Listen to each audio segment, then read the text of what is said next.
Good evening, everyone, and welcome to the second to final day of the GLL Latam Masters. I'm Toby, joined by HayZ, and we've got Talha out back as well. And also, we've got two amazing Latam casters, yours local, all the way from Brazil, coming here to represent the nation. And they are all casting from the studio, actually just upstairs, from above where we are right now. So if you've been used to watching our amazing Latam broadcast on the other channel from just like the more online perspective, now they're set in the perfect studio and they've got everything going there. So do make sure to jump on over and check them out. But of course, what's most important is the fact that we've got 6 amazing games coming your way today, another 6 tomorrow, and then by the end of it, we will know who will join in PGC.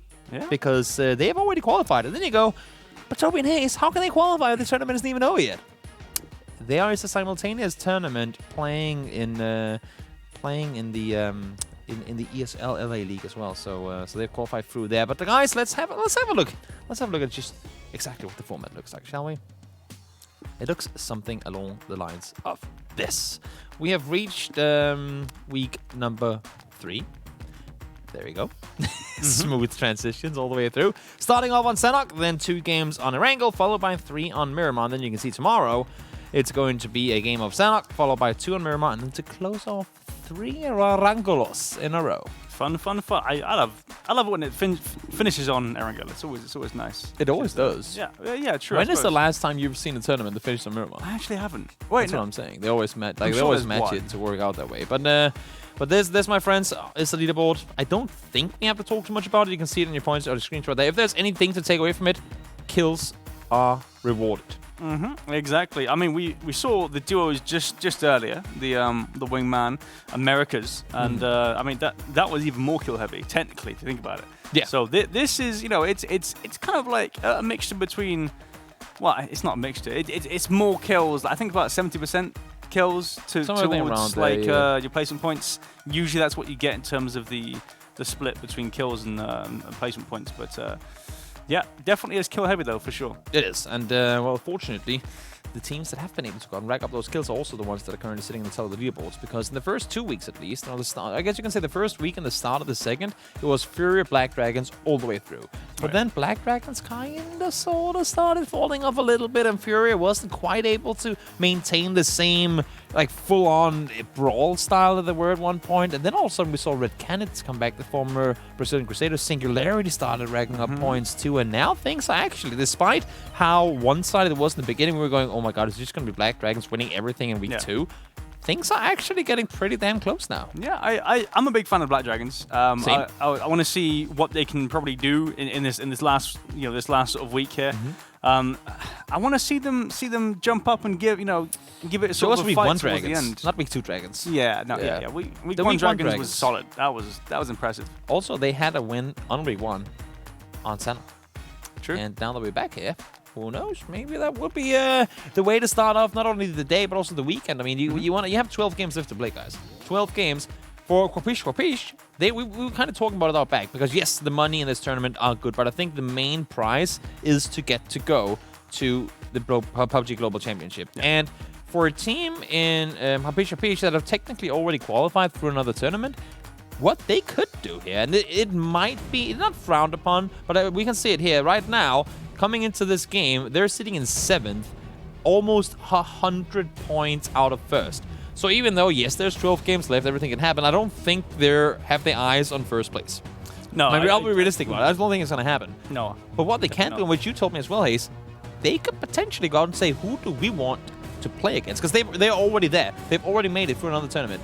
Who do we want to play against from a region in PGC? So if they say we do not want to meet Furia, they always stand where we do. Whatever the reason may be for a team they don't want to fight, they could, from today and the next 12 games, do everything in their power to just ruin their final week. I don't think it's going to happen. No. But I'm saying it could happen.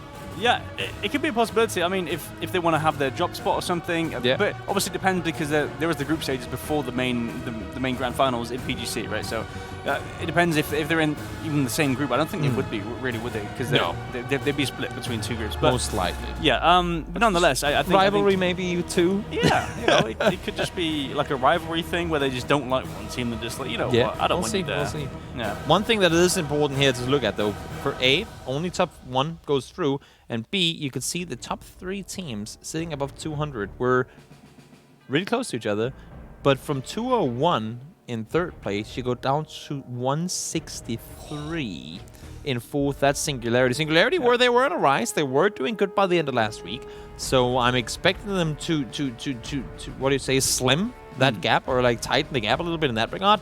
But that is still quite a long way to go. But then again, 12 games, we're only 2/3 of the way through.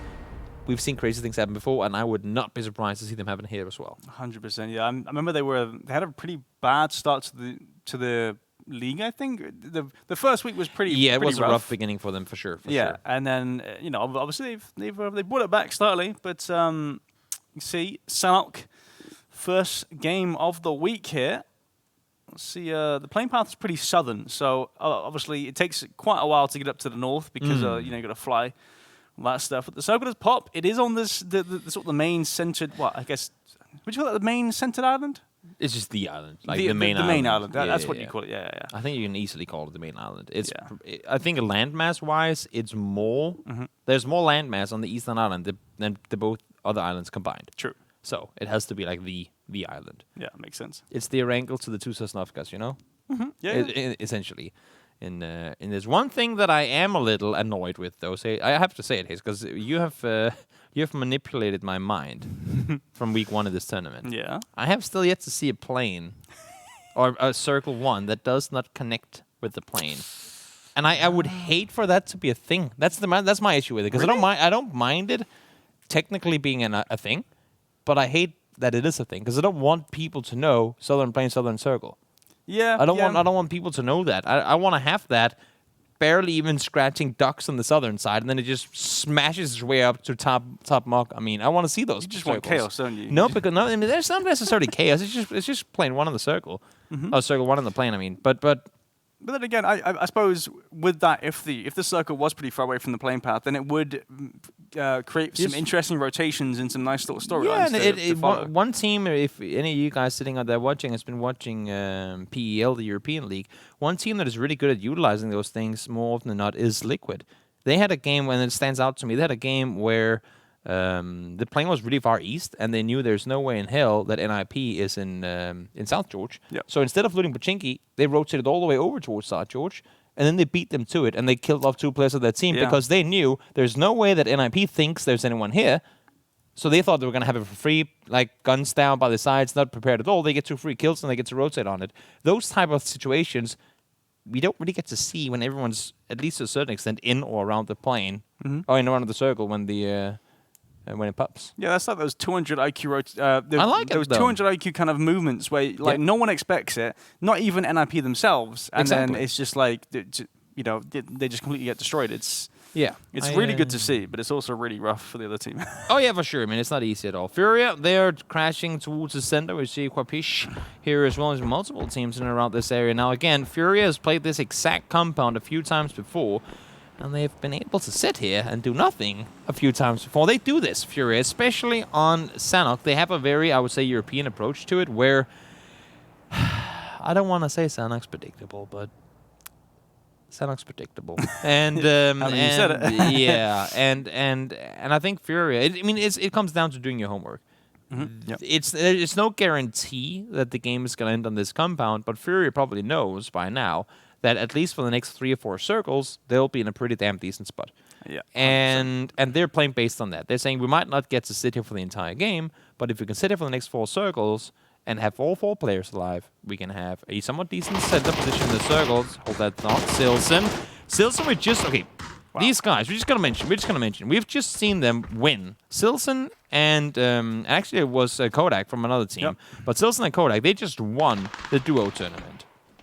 GL Wingman for not only Latin America, but also North America. They just won that duo tournament on the same week that they go out and win the ESL LA League, giving them the PGC spot, and now they're playing here. As we say, probably not going to win, but with a chance of being in top 5 at least. They're sitting 7th right now, and they're already fragging out. I mean, they are scary. They are really scary. I think it's also... You got to think, right? They're pretty much. I mean, they are guaranteed for PGC, so it's they're playing with no fear. They don't care. Oh, yeah, like, for sure. well, they care, but they're playing with no worries in the world. And that is the best feeling in the world. Like, it's so good to feel like you don't. It's not really too bad. You know, nothing's gonna worry you, right? So they're playing with complete lights out here.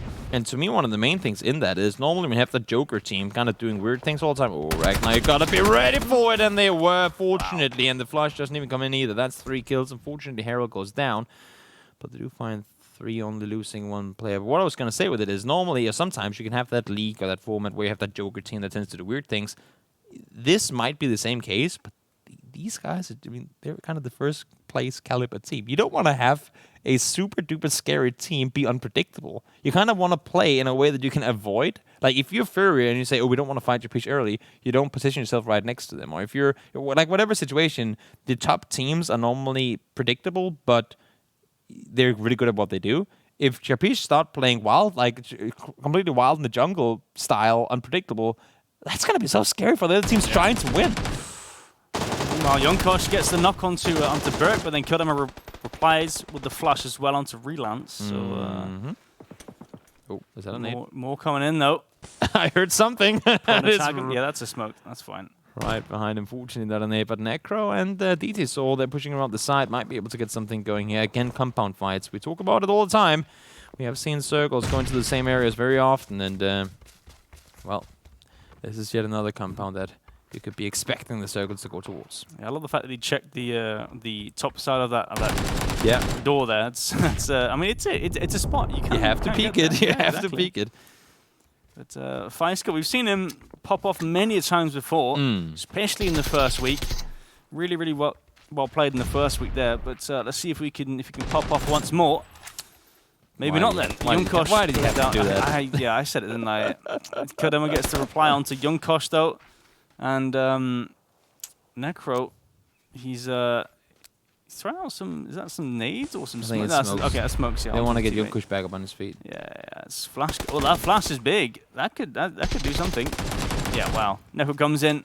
Right, in fact, that was Necro from outside. Killed Demo once again is there to retaliate. But there's still 2 more players to be dealt with outside. Make that 1. I think Necro is actually all by himself, but Kill Demo is 2. 3 knocks, 2 of them are second knocks. And I think Feiska is the only one even with a chance to get picked up here. Just on out nade. But then we're getting tagged in the back by Space Monkeys. They pushed up on this fight. They want a piece of the action. Yeah. He's right in the corner. Trying to get the res, does not get the res. Cut down with 3. Killer got all 4 of them. Oh, he did? He literally got all 4 kills. Wow, okay.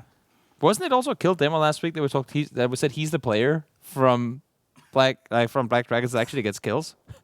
This time around, it turns out to be the exact same case. Now then a 2v4, the one I don't think Space Monkeys, they want to give this one up easily. No, Trenkosa checking the corners here. Pushing through. Might want to check this corner. There we go. Does get the knock onto Feiska.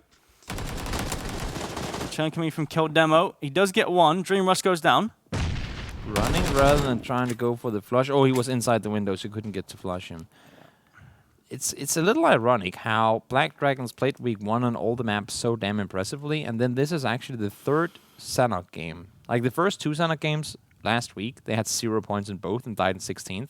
This time around, fortunately, they have 4 points in the kills, so that's actually potentially going to put them, I would say, up around 8th place when the game is over. Yeah. I would put 4-point game up around 8th place. Now, Kill Demo might get to survive even a bit longer, but if they got with 4, they're probably going to sit somewhere between 8th and 9th place. But just rough starts for them. I mean, back to back now. Yeah. I mean, to be fair, like Sanhok is one of those maps where if you get just a few points, you're okay. You know, you can work with that. But yeah, it's not a great start, to be fair, to get completely sort of wiped out. Although you did wipe out one team, you get third-partied and pushed upon again. Ooh, the headshot onto runner there, Andy. It's a beastly spray. Not sure if he really realized it, but that was a lot of damage. Tons of damage. In the way of runner, a bolt action specialist we've seen play the tournament earlier. Look at the split between these 2 cream duos, I guess you can say, and they are, well, I think Red Cannons have realized that runner is by himself here, because they were also the ones to get the knock on the other. Ooh! Wow! Returns onto Andy. He goes down behind the rock. Raspu pushing up. Pre-fire comes in for Runner. Raspy goes down as well. Rusty, I think he's the only one alive now. Oh, there we go. Okay, well, he managed to get Runner down. Fair enough. Logan's coming in, though, trying to save his teammate. This is a brawl. This is full-on chaos all the way through. Logan is there. Nabal is around as well. I think Runner is on his second knock. It's not going to be easy. Psycho is there. They've seen Andy on the rock as well. Nate's coming in towards him now. That's from afar. Nabal gets down Psycho. One traded in for return, and that's going to be all of Cream eliminated, unfortunately. And Psycho, well, should be able to get rest back on up. But we talk about these fights in Zanok, and I think the kind of sweet spot is 30 seconds less, or you're going to get third body. Especially in early game. And it only gets, like, the time span only gets shorter the later into the game you get. Oh, yeah, 100%. Yeah, because obviously everyone's so much closer, so there's just less time to travel towards the third party potential. Yeah, you are right. I mean, there isn't really anyone around red candidates there. But in general, I understand what you're saying in terms of, like, you want to spend at least, like, 30 seconds and then you just have to back off. Yeah, at most 30 seconds. At most 30 seconds, then just back off because there's no point because you're going to get third party. Yeah, especially if you have a chance to disengage. Just, I mean, 9 out of 10 times you're better off doing that. Now, I'm looking at a compound here, and it's the one east of where Coffee Break are. Between Coffee Break and Bahan, or right, like straight south of Furious Gaming, I've seen that have some magnets on it in terms of circles, and I'm very surprised to see no one playing that. But I think if you look down at Furicao on the southern side, they should have eyes up there for the potential to rotate next circle should it be necessary. Furia, though, spotting out one of the Space Monkey players, and they are sending it full speed forward. Yeah, GBO goes down. Nade's coming out. Hyagwin flushes that one out. And Hayno's got to back off straight towards the compound. They just want to get in some cover. You don't want to be out in the open when there's a full team pushing up over the hill. So back off, get the cover. Nade's coming out just to sort of delay their push momentarily. Especially when it's Furia knocking on your door. I mean, they don't want to let it come down to the final game on tomorrow's match 6. They want to. If they can go in 3 games before, if they can even come into tomorrow and say we've already won the tournament, that's going to be such a sigh of relief. I mean, they do not, like, they want to make this as little, exciting for us as possible. They want to stomp out the first couple of games here, get that margin, get the buffer up, and then hopefully they can go down and have some good games to finish up the day and the whole tournament with. Because they're currently sitting in first place, but as you said before, there's at least 2 teams close enough that they could potentially snatch it away from them. Exactly. Dreamrush trying to spot out some of the Furia players. They're just below the brow of the hill, so nothing. You can't really spot them out. Spots one, shots go back and forth, and Hayno just trying to heal up. Nothing more we can do. Gotta chill it down and see if you can maybe force some of these players closer towards you. Raji does spot out one. Hayno does go down. Now trying to pose, so over on the side, tacked up, but actually a lot less damage than I thought he had taken. I thought he would be much lower on HP, but it's actually in a high enough position to keep fighting. Does go down, though. RDNX gets a flash in towards Hayno. Trancoso is down. Raji, unfortunately, gets flushed out, but they want to find that final player. So a lot of points they could be racking up should they be able to find Dreamrush down. Yeah, that's 2 extra points, obviously, with the flash and the insta-kill onto Dreamrush, so they can find him, which they should be able to in just a second. Actually, Dreamrush gets a headshot onto Hyagwin, but RDNX comes out and returns, so they should be able to get that res. Flux got to heal up as well, but the circle has shifted northeast. It's actually gone away from that compound. Coffee Break did go into it, so I like to see them doing that, but it actually did go away. Look at the position from Vinny up above. I don't think Habish were ready for that one, but a sneaky peeky play is being made. But the only issue is he's kind of by himself here. Yeah. There's not much you can do. It looks like his teammate actually didn't connect as well. Only 3 players in the team. Unfortunate stuff, but he's still alive and he's kicking. Could be that if you die and you disconnect after that, then you also get removed from the... Like, they don't show that disconnect logo anymore, they just remove you from it. So that could be the case. I mean, that'd be kind of weird if he does just like accidentally press exit game, you know, just habits. Yeah, a lot of variables go into that. But Vinny with the nade. Let's see if we can connect this one. Ragnar's low health already. That doesn't. Okay, so I think you maybe try to get through the door, but the door might have been locked or something. Or sorry, closed. Can you mention that locking doors? Locking doors. Just yeah. No one in, no one out. Palmer gone down. We haven't really seen a whole lot from Singularity this game, but of course they are one of the teams that, well, it's sitting in 4th with quite a jump up to 3rd. So if they want to have any chance, they really need to get off to a good start here. 100%. Rafa gets a knock onto Ali RV. Noran in the compound as well. Coffee Break pushing aggressively on this compound. It is outside the circle. The circle is pushing as well. So if they get these kills, they still got to move.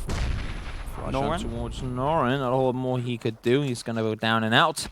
They still have 2 more players inside of Mahan. It's not exactly the best place to be. And the only good thing about it, I guess you can say right now, is the fact that there's a lot of people on the plateaus above, and they're kind of holding off each other. So for now, at least, the players from Furious, they're safe inside. Yeah, Furious is all Gucci right now. Ganjahan has eyes on Coffee Break. So many shots going towards them. The smoke's helping somewhat, but still a barrage of bullets coming their way. Some shots from Pablex as well. Just Caston's half HP as well. Nicoletti goes down. Actually, Danny gets a kill onto Osni as well, or a knock, should I say. Yeah, this is not an easy push downhill. They're trying to make it through the Furious Gaming players down there and the teams that are trying to like supply, put up assistance from the distance. That is not easy. And Japich Coffee Break made that do end up go down in 12th place. We still got the Mechanica players making their way in from the south. Only issue being that new circles popped and they have to go even further north now. Yeah, Pam's gets knocked by the circlers. I'm not sure they can get that res. It looks like he's going to be dead to rights there. The zone taking that one, yep. So only 3 on the Mechanica side now on the south. They're going to push in, as you said. Reba gets a knock onto Hyagwin. And RDNX returns the headshot. It's always the headshot that wins out the fights here, it seems. 6 kills on Yapish. Flashbangs. I love the fact that they use them. So few people do. Ragnar, when you throw a flashbang and peek on it, he's spraying around the corner and he has him completely caught off. The power of the flash, he had no idea what was going on. Yeah, no clue whatsoever. Unfortunately, that it sort of jumped off the... Or they bounced off the back wall. Yeah, I thought that was a nade as well. So, I mean, if it bounced off the wall and then didn't bounce off the thing, it would have been a pretty nice nade, to be fair. True. But nonetheless, Fury out, and I'm looking at Red Cannons on the northeastern side. They could be they could be hunting. I mean, hunting points in this game. Yeah. Quick, just rotating around. It's not going to be easy. He's going to die into the circle. Low kicks, I don't think it's going to get anywhere from here. The entirety of Redemption are holding him up. And look at the double spray down from XX. There's just nothing you do. You pretty much lined it up for him. Yeah, essentially. I mean, yeah. So there's nothing more they can do. I mean, they do have quite a fair amount of kills. Yeah. Obviously, top. I mean, that was actually 9th place. So they don't get any placing points for that. But still, a fair few amount of kills. They get 8 kills actually. So that's a solid fair. Point rack, just 8 kills. You know, decent. That's a solid point rack up. Meanwhile, XX still fragging out. He's not one with a nade. Gets the flush with the QBZ. HMK1 taking some shots from XX as well. XX is just shooting at all angles here. It's not stopping at all. He's seen the first place team go down and out. Some of the guys are down in the top, and they want, they know if they want to have a chance of making it through. I think Mechanica, if they didn't get 2nd place in the ESL tournament or something close to it, like they were close in the other tournament, and they know, well, that was our one shot. This is our final shot if we want to make this PGC. So they have to start racking up tons and tons of points now. I suppose it's nice that they get 2 chances to possibly make it happen. True. But yeah, they've still got quite a while to go. The circle does shift far east towards the Redemption guys. They've been in that compound, I feel like, for the entire while. game. I mean, they haven't really moved too much. Nope. They're now making the move out of their compound, which is smart. I like it. You know, be sort of proactive instead of reactive. Shots coming out though. Furico, Hippo takes down Letty and Ivancito as well. And then you have Vinny on the backside of all of it, trying to make his way on through. Hippo does get one more. The flush comes in. They're pushing further forward. XX been spotted, tagged once. He's going to go down. And Log actually is going to be the one to find him. One of the Furical players getting healed up. And Vinny now, the sneaky snake from a distance, finds one. Could potentially find more as well. Does he see him? Yes, he does. Only able to land a few, though. Hippo one low HP. 7 on Vinny. He's disconnected. Oh, no. That's the worst. I mean, he's still running. He's still running. He's still going into the circle. He died. Hypo died. So he gets more placement points. Oh, he got found. Oh my he lord. did get 4th place because of it. Wow. Being okay. DC'd kept him alive. He kind of. Yeah, I mean, yeah. That's interesting. So now it's a 4-man Year Gaming. They've been rather quiet, but they do have 5 kills. They've cleaned up the north. And now against Red Canids and Redemption here. I mean, Red Canids is the only team that really is in a direct jump to first place off of this game and off of the just next couple of games. But for sure, Redemption and Year Gaming have a lot to fight for. 100%, yeah. They've had that compound for quite a while. They've pushed out of it, and they've got a few kills for it. Only 4. Well, I say only 4. I mean, to be fair, yeah, Gaming Red Canids have 4 and 5 themselves. So it's still a fair amount, and they're looking to get some more. You can see Rusty has the perfect vision onto pretty much the entirety of the Year Gaming team. That one I think is going to be a little short. Nope, it's right on the money, Lycan. And next one on towards Paplex. Of course, the point isn't secured before the guy is dead. Now, Ganjohan goes down as well. That's Andy. So both these teams helping each other out to try and get the flushes on towards their opponent's bow. So down just exactly around the building. That should be Vapro down as well with the next explosion.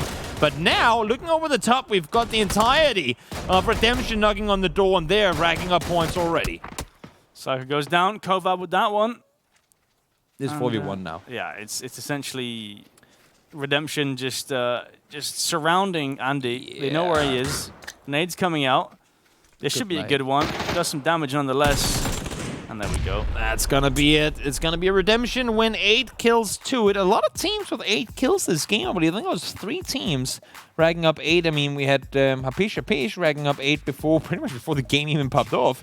And then some of the other guys able to rack up quite a few as well. 6 kills for the Canids in the 2nd place. That's going to be a huge game for them. Because looking at Furia, they ended up in 10th place, I believe. And I mean, for Black Dragons, those 4 points from Kill Demo, they're going to be essential. They're in a situation right now where, first of all, they're not qualified yet. No. And second of all, these teams that they're going up against, they are really starting to show consistency, whereas the Black Dragons pretty much still are basing everything off of that enormous week they had in week 1.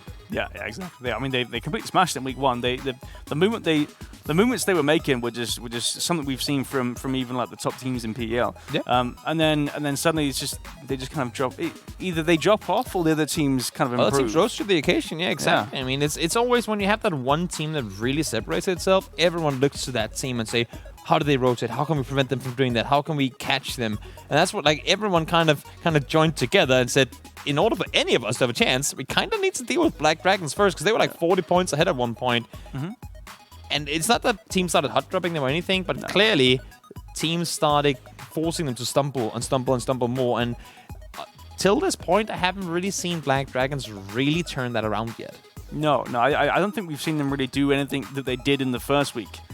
Recently, it just doesn't seem like the same team that we've seen in the first week. Yeah, maybe whenever we get back to Wrangler and Miramar, there's going to be a better chance for them to potentially pull something off. I'm very excited to see whether that's going to happen. But guys, we're going to throw it over to a short break. 5 more games to be played today, 2 on Wrangler, followed by 3 on Miramar. Stick around. We'll be right back.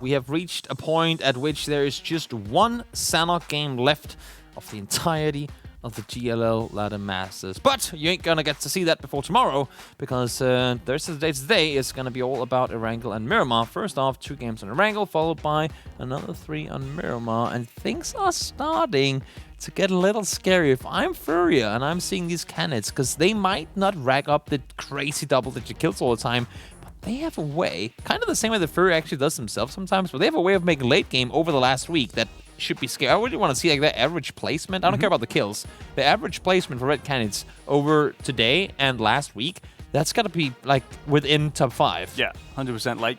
Top 5 throughout all the games pretty much. Yeah, just on average. Yeah, exactly. Yeah, it's gonna be insane. Let's look at that last game. 18 points for Redemption for winning the game. 12 for Canet. 6-6 in terms of placement and kill points.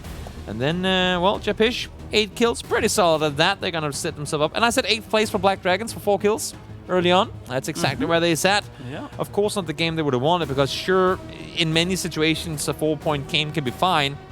But it's again them on Sanok going out essentially in last place. This time around, though, fortunately, they did get something with them.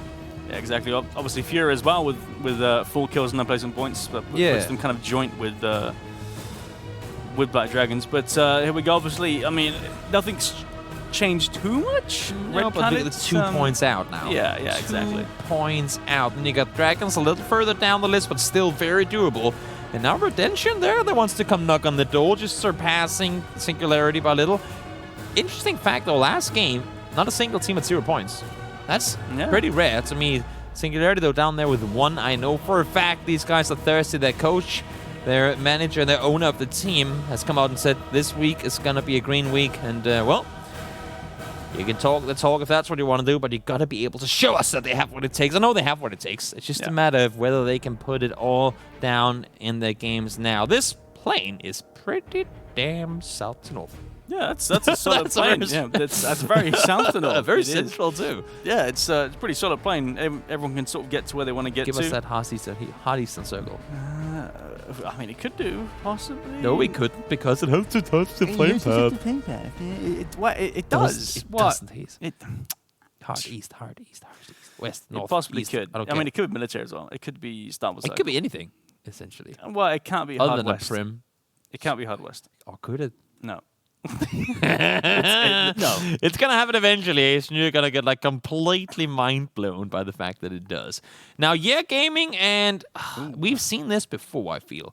Now, this time around, fortunately, Ganjahan gets to, I say get away, but I'm not sure. Does Gazin find a weapon? Nicoletti from the roof, I believe in the... No, okay, he didn't go for the Uzi distance spray. Let's see now, Circle is gonna pop. And it touches the plane. I mean, essentially, that first circle is so damn massive that how can it not touch the plane path? Yeah, it's pretty, like, it has to be sort of off the map, like half off the map. Yeah, like not really touch cornered circle. Yeah, so... which are rare in itself. And then to have to base that on having a plane that goes the opposite way, that's just really, really random. But decent center plane means that, of course, going hard west is going to be a little tricky. And I don't think we'll actually see anyone commit to the likes of Georgia Paul, and maybe even Gatka should be unlooted. I'm seeing, though, Redemption. Winners the last game. 4 guys in Watertown. I'm already like cringing my feet right now. Yeah, that's a big old cringe moment, I feel. I don't know. That's a rotation play. 4 guys in Watertown. Silson looks like he didn't actually... Oh, but he knew where the circle was going. So he was like, guys, you know what? If you guys stay on the southern side of the river, I'll take the northern. That's, you know what? It's all good. It was on purpose. 2 million IQ. He knew. Yeah, that's exactly why he won the wingman, just because of his brain power. 9 billion IQ massive. Plays. Yeah, of course. But I think he was just AFK. He was like, oh, I'm back. Yeah, maybe ran out of toilet paper. Yeah, exactly. Something like that. HayZ says that because he probably experienced that once. Have you ever been late to a competitive game? Like where the game started? Have you never ever jumped out like away from your team? I don't think so. I can't remember a time when I was, but that's probably not true. I mean, it was a while ago. So well, then I was just blaming it on memory. I don't remember that I did that. I'm sure it has happened at some point. Gaming though, look down on military. We got 3 teams down there, and well, I can tell them, and I think they know it pretty much as well, that this circle ain't including that military island. And they all 3 somehow have to coordinate getting away from here. You can see Paplex is on the island. When you talk about trash looting, I don't really like that term, because in modern day PUBG with super settings, there really isn't anything trash. But if there was something that you would call trash, I would argue that this is probably one of the worst places, because the amount of loot spots, we're talking like places that loot can drop, and the distance between the buildings, it takes you a lot of time to get fully looted on that northern coast, especially if you're two players trying to do that. Yeah, it's a combination of the time between the travel time between the buildings and then obviously the loot inside those buildings. Doas, TGM. Oh, looks like he's just going to go U-turned the entire compound. Well, I mean, that's no. That's one way, but I mean, now he's got the information that it's probably just one player, but there's no one to help him there. So there's no point even having that information because it looks like Low-Quick is coming in to help Quick. So I like the aggressive play though. I mean, his teammates, they were playing. They were looting up Severny, the 3 Nagato man. They were looting up in the northern side. You can see he was just like, you know what, guys, I'm looted up quickly. I'll try and see if I can get something locked down for us. And it's probably one of those situations where, had it been him being there and the entirety of Singularity had pulled up on him, he would have done everything he could to get away. It's one of those, I will take it if we can keep it, but if we're getting contested, I'll leave and then we'll play something else because you guys haven't even rotated yet anyway. Yeah. So unfortunately, I guess it's both unfortunately, but also fortunately, he gets shot at, but also gets to survive. So as you said, info for the team, Cube is taken, but well, it seems like he'll be able to suffice with the compound just to the north. Exactly, and that's a solid spot for Singularity as well. That's a really, really nice spot to take early from Wazok. They obviously, you can see their rotation. They went over north because they realized that there's a team in Redemption dropping further west towards Watertown. So they don't want to rotate straight through there. They'll get picked apart. So they go north, which is smart. For sure. Looking down at military, Coffee Break made their exit on the eastern bridge. No, Oak have rotated over the west, or are currently rotating over the western bridge. And then we have Year Gaming. They've kind of found each other on the other side, but now can it? Oh, Ragnar, that's a very, very slow-moving vehicle, and you're going to get found for sure. Raspu finds him. The flush comes in instantly. Rusty Zero takes him down, and Harold now forces the vehicle too. Yeah, this is the fight for the Everest Mountain. All the information you can get from there, and Pish don't manage to win out. So looks like only 2 alive at the moment, and Red Canids. Wait, what? Oh, hold on. Technosh? Oh, did you not did your teammate not just tell you that there was a team in Cube? What? Okay. Yeah. He literally drove past the guy shooting at him, and then as he drove past, a teammate came rolling up in the compound too. That info should have been provided and saying, Technosh, don't go there. Yeah, I'm not even going to mention that. It's a questionable choice. Either it's very, very bad communication from whatever you want to call him, or it's a very questionable move by Technosh to go that way. Yeah. Risking it for a biscuit, maybe, I'm not sure, but it's not a very good tasting biscuit. No, it's a pretty soggy biscuit, to be fair. Yeah, I mean, it was pretty close to water. A blown up one. Nonetheless, yeah. So it looks like Pommy's actually going to get his loot as well. So that's just some quick feeding for SNG there. Oh, that's what it was. Yeah. Okay. They just want to give them points. Yeah. Good friends, aren't they? Seems fair enough. Seems fair enough. Oh, you guys need points? Sorry. Yeah, of course. Let me just drive by your compound and get killed. No, I don't. No, that's, I mean, we're just making fun. That's memeing. Don't worry, it's fine. Memes. But the circle, though, as we said, I mean, of course, there's quite a bigger piece of land on the southern side, but that is no guarantee, and that's why I think it's so fun to see such a big chunk of the team sticking to that southern side. Because of course you want to play the odds, and you want to sit on the side that has the mass, like the favor of land, but I really like what Black Dragons are doing here inside the circle, but still locking down 2 positions on the bridge side without trying to go for anything center. This is the Black Dragons that I've seen in week 1, where they don't really over-aggress early. They don't need anything, and that's one of the reasons I think they've struggled so much on Sanhok, because the win that they did have on Sanhok was them being in the compound and circle coming to them all the time. Yeah. So essentially, they did the same thing in week 1 on Sanhok that they've done the last couple of weeks. It's just not worked, where they try to crash center and hope the circles go there, but then the circles haven't gone there.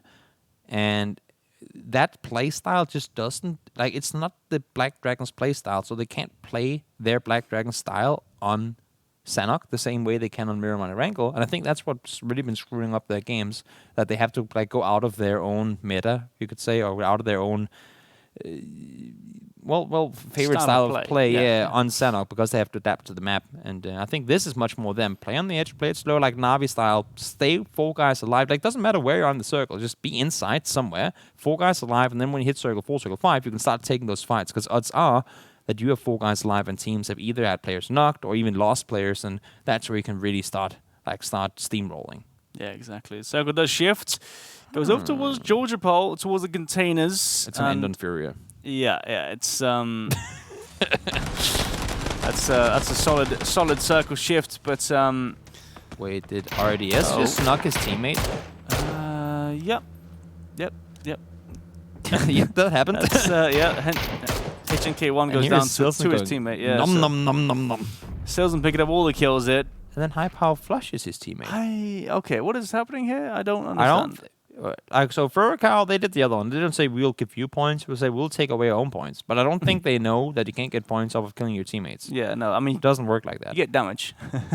No, you don't. Do you not? It doesn't register as damage when you shoot your teammates, I think. I'm pretty sure if you maybe it's if you damage yourself. Yeah, if you damage yourself, like if you're driving a vehicle into a tree, you can get points for that. But I don't think that's the kind of points you want, HayZ. I know for some it might be the only points they'll get, but HayZ. But but I don't think that's how I want to do it. Now the circle again is not guaranteed to go south, but looking at the percentages, I'm pretty sure it's going to. Yeah, it seems like the sort of the biggest landmass. You want to essentially play the odds on this one, right? So you got Black Dragons rotating just north of Pachinki, Space Monkeys rotating just south of it as well, all the way around. A long rotation. It's smart because obviously the southern side is pretty. It's fairly free. Everyone's sort of condensed into that that area around Everest. Silson though.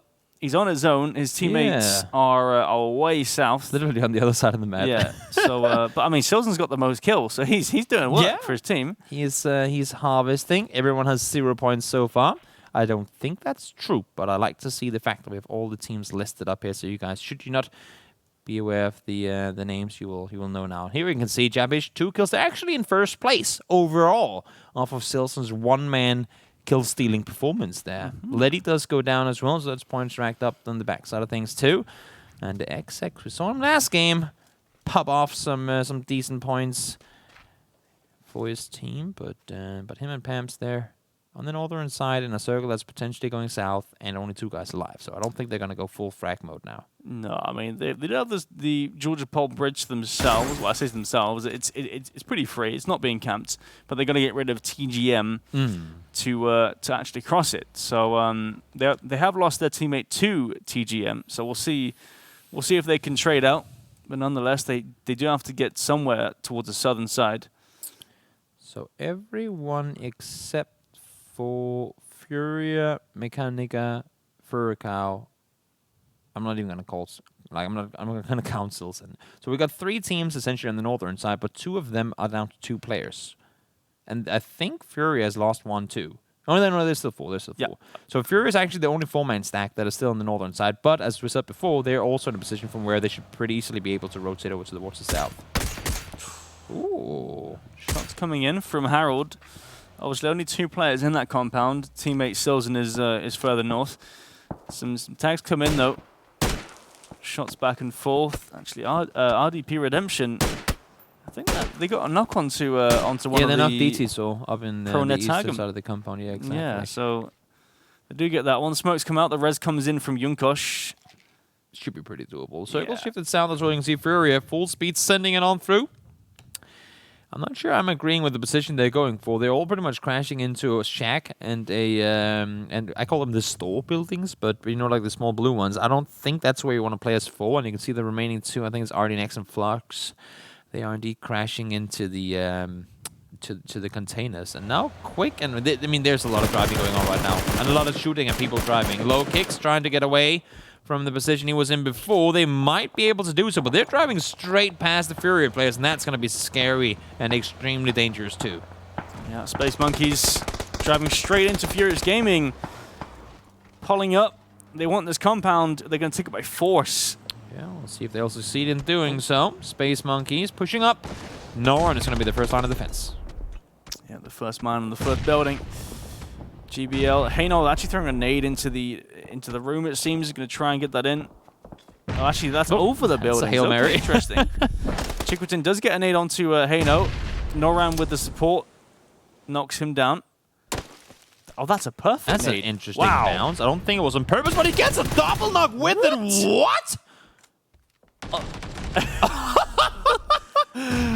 The unexpected double knock from the nade that bounced off the windowsill. Flushes them out. I don't know how they had an Black angle. Dragons. Black Dragons are pulling up on this. Oh, yeah, they are. I don't think they're aware that they're pushing into a full 4-man stack because they didn't lose a single player. Furious are still 4 players alive. Ali with the nade gets some damage to kill demo. Don't solo YOLO this one. Kill demo. Oh, wow. He has no idea. That's a good one. Solid kill there. Flushes that one out as well. Wow. And then Farsky gets Ali. So there's only 2 alive. A 4v2 in favor of Black Dragons, and Dream Rush on the side here as a solo. I can contribute. Lobbing some nades out, praying. I mean, if there's anyone else outside, you know, he would have tagged him up, maybe even got a knock. But oh yeah, for sure. That's the thing. I mean, even if he gets a knock there, he can't even push that. Like, there's no point. He is a solo player, not expecting to get placement points, so we might as well see what he can rag up here. But it seems like he's gonna prone and chill at least for a little while. He's camouflaged with the vehicle anyway, so yeah. maybe they won't see him. I'm a chameleon. I am a car. Don't drive me. He's gonna chill on the side. Seems like he's safe for now, and for Black Dragons, most importantly, in what was a bit of a clustered engagement in a situation where I don't think they were expecting to go up against 4. They haven't lost a single player, so that's pretty important. Yeah, that's a solid pull up. I would agree. Oh, man. That's an Everest circle if I've seen one. Yeah. Coffee break. They're looking really solid now, but you've got to watch out on that mountain. Yeah. You've got to watch out for the third pie, because when you're on that mountain, I've seen it so many times before, and I think the best team to control that is Team Liquid. I've seen them control this so well, but we'll see if Coffee break can control the top of this mountain, because so many teams will congregate around them. I think your main threat is yourself when you play the mountain, because you want to shoot at everything. You have the eyes to shoot at everything, but you have to dedicate 2, if not even 3 players to potential sneaky peeky pushes up towards you, because it's so easy to get run over. It's so easy to get third-partied. And 99% of the time when you lose on Everest, it's because you have too many people shooting at people that are so damn far away, just like we're seeing right now. Like at the same time where Rafa is throwing 600-meter nades, we have all these 4 players sneak up behind you. Like, this is what gets you killed on Everest. It's yourself, essentially. Yeah, exactly. But you've also got to put the pressure on players as well. Oh, yeah, so for sure. Don't get me wrong. There's like a balance between putting pressure on teams to make them back off, to make them take a different route, to then possibly run into a different team, and then all that kicks off. But I'm just saying you could play Everest super passive, not peek anything, and just hold off the because people aren't going to push up straight from the side. So like there's only few places people actually push up from, and we say that Singularity and all kinds of trouble. Panda and I think Pomme is the only 2 players alive now. Yeah, Quick goes down. Same with low kicks. And I can't even see the last player. Where? Oh, he's Pomme. He's pushing in now. Yeah, it's Pomme and Panda pushing in towards the foot of the northern side of the hill. Yeah, that ain't gonna be easy to play from with 2 teams holding it, a 4-man stack, and then you have Cream over on the other side.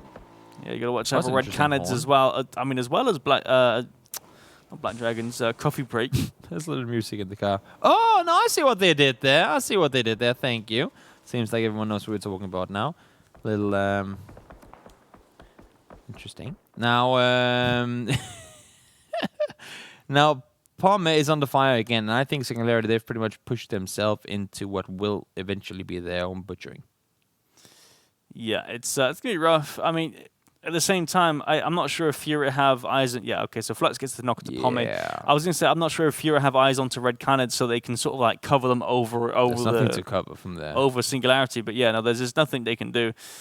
Actually, Rusty gets the flush onto Pomme, so that's 1 point going towards Red Canids that they didn't originally get. Didn't deserve. Yeah, well, yeah, I mean, technically, yeah, in a sense. But they do waste an aid for it, so... yeah, that's true. Well, was it wasted then? Not really, no, yeah. You're right. Pams goes down, and I think that's a downfall of Mechanica as well. Analog and Kovat from Redemption, they won the Miramar, or the Sanok game, make that, and now they're trying to make the push up here. But seems like Canets wanting a bit of revenge for that last game, because they fell out in second. They have the upper hand here. Yeah, Red Canets trying to spot out Redemption. They obviously know they're there, but can't quite see them. Andy going fishing, trying to find some knocks. Doesn't quite get anything. But it looks like, yeah, it looks like Lycan's knocked on the side there. Fishing with dynamite, that's... yeah, that's I mean, it's a thing. It's a thing, you think especially Black Dragons in PUBG. like this circle? I think Black Dragons love this circle. This is fantastic for them. Obviously, they're still sharing their compound with Space Monkeys and Fury Gaming. True. Furious Gaming. Yeah. Lots of Furies. They're still sharing it, so they've got to clear it before they could even do anything, really. Run, jump, run. Wow. Nice shot from Raspy there. Gets a knock onto Kovad. No way of the res coming in. Meanwhile, Necro takes down one approach from Fureco Gaming. They're at in 14th place. That was on the southwestern side. Let's see now, Logan trying to play in the northern side. They're just getting pulled up on by Fury, and they need to play this one smart. Firesight gets a knock on towards Nora, and that's on the southern side. Not too essential right now, but Fury, they want to make a play here, and I think, honestly, they're getting way too much room. There we go. Actually, yeah, looks like Black Dragons have cleared them out. So that's the two players from. They do lose. No, they didn't lose anyone. No, it's just a full wipe, but they still have Dream Rest on the ridge, just further southwest, hanging around with his yellow Dacia, and see if they can find him. But he could be a thorn on their side. Brutus gone down. That's 3 Nagato. They're gonna go out. Unfortunate start to the Wrangle games for them. Don't think they got more than maybe 1 kill. I couldn't really see. Oh, they got 2 kills. Okay. But not a whole lot more coming in their way after this one. And now we are in the situation where Coffee Break, they need to, I don't want to say hold their horses, but they have to prioritize the opponents close. They can't keep shooting all the way down to Black Dragons, all the way down to Prone Tag 'em, because they know for a fact that there are people nearby, and they need to deal with them, because any chance, like, teams know by this point who is up on that mountaintop, and whenever they see a player knocked up there, they're going to come running. That's a push. Yeah, that's an instant push right there. I mean, anyone that gets any knock, like it's gonna instigate a push from a different side. Yeah. So I mean, they can't play it too passive, because then they'll have to commit to a fight, and then that just spells doom for them. Uh-oh. Wait, what? Oh my god, Lord! I thought he was gonna get that. I was like, there's no way. Oh, and it dies. Yeah. That's unfortunate. Didn't matter too much outside placement points anyway, but Singularity, tough 9th place, make that 11th place actually for them. Yeah, not the best of games, but still Coffee Break holding the top side.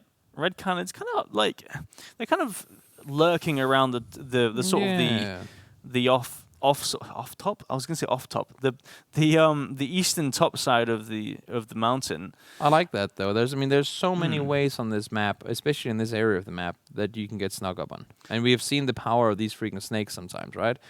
Just clear it.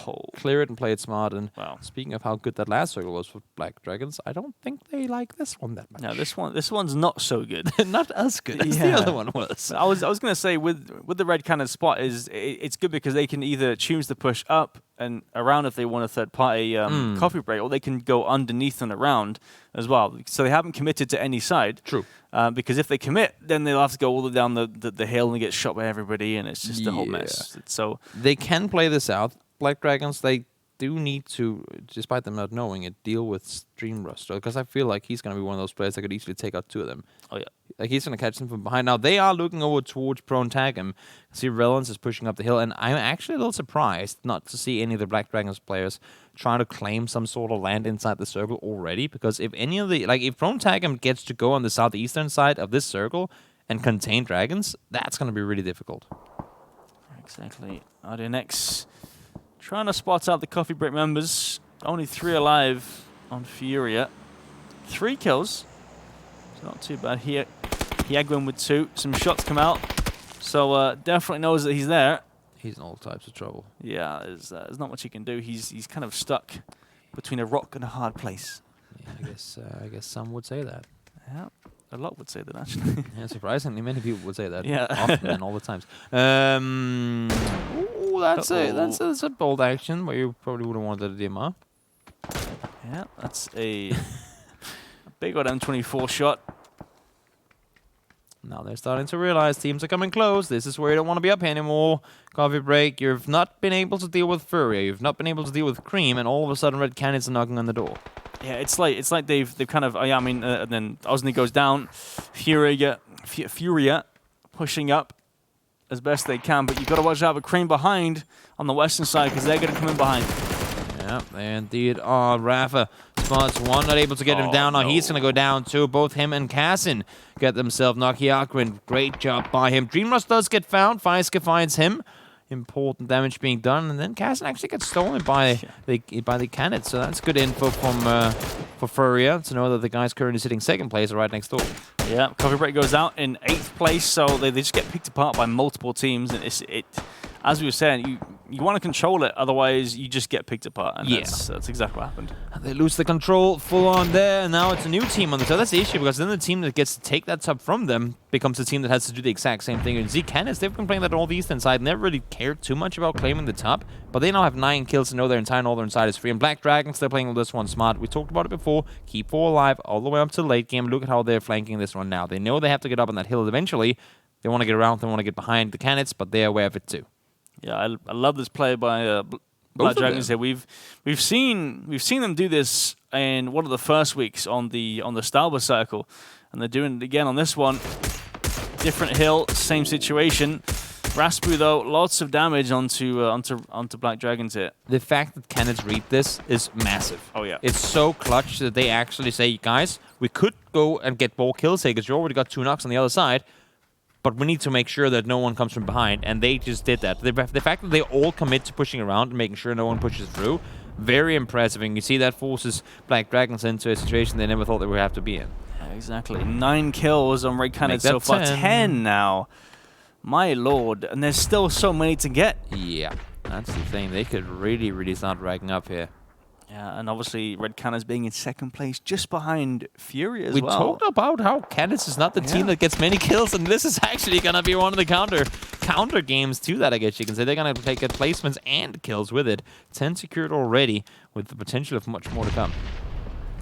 Egwin throwing out some nades. Andy, doesn't quite hit the shots, but gets returned on by Kill Demo. Yeah. So a headshot coming through. Return fire. But they've still got to move in. That's Cream going down. Furia with that one. 7th place for them. 8 kills for Furia as well. Only 3 players alive, but a good chunk of kills already. Same with Red Canids as well. They've obviously lost one there, so a 3v3 in a sense for the first and second. That would be impressive. Yeah, that'd be pretty good. That nade. I thought. Could you imagine? Also for Berg, just sit in the replay like, well, I guess I deserve to die there or something. Yeah. Because what could I have done differently? Nothing. You just die. Burke actually gets the shots onto Psycho. He's got the Mark 14 from the crate. Yeah. And that does him wonders for that gunfight. It's a massive weapon for this type of situation. Oh. There we go.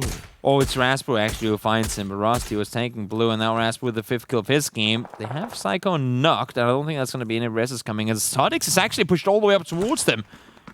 Mayo Franco is pushing up as well. RDNX and Flux both go down. There's a lot of fighting going on both sides right now. Hyakuen finds Mayo Franco. Him gone down. Still one more player to deal with around the side and finds him as well. 10 kills for Furia. But I want to go over and see what Todix is able to do on the eastern side of the circle, because he's really damn close to both Psycho and Rusty Serra. Do they even know he's there? I don't think so. I mean, nope. Raspi's pushed up ahead. Rusty Serra is trying to get the res onto Psycho.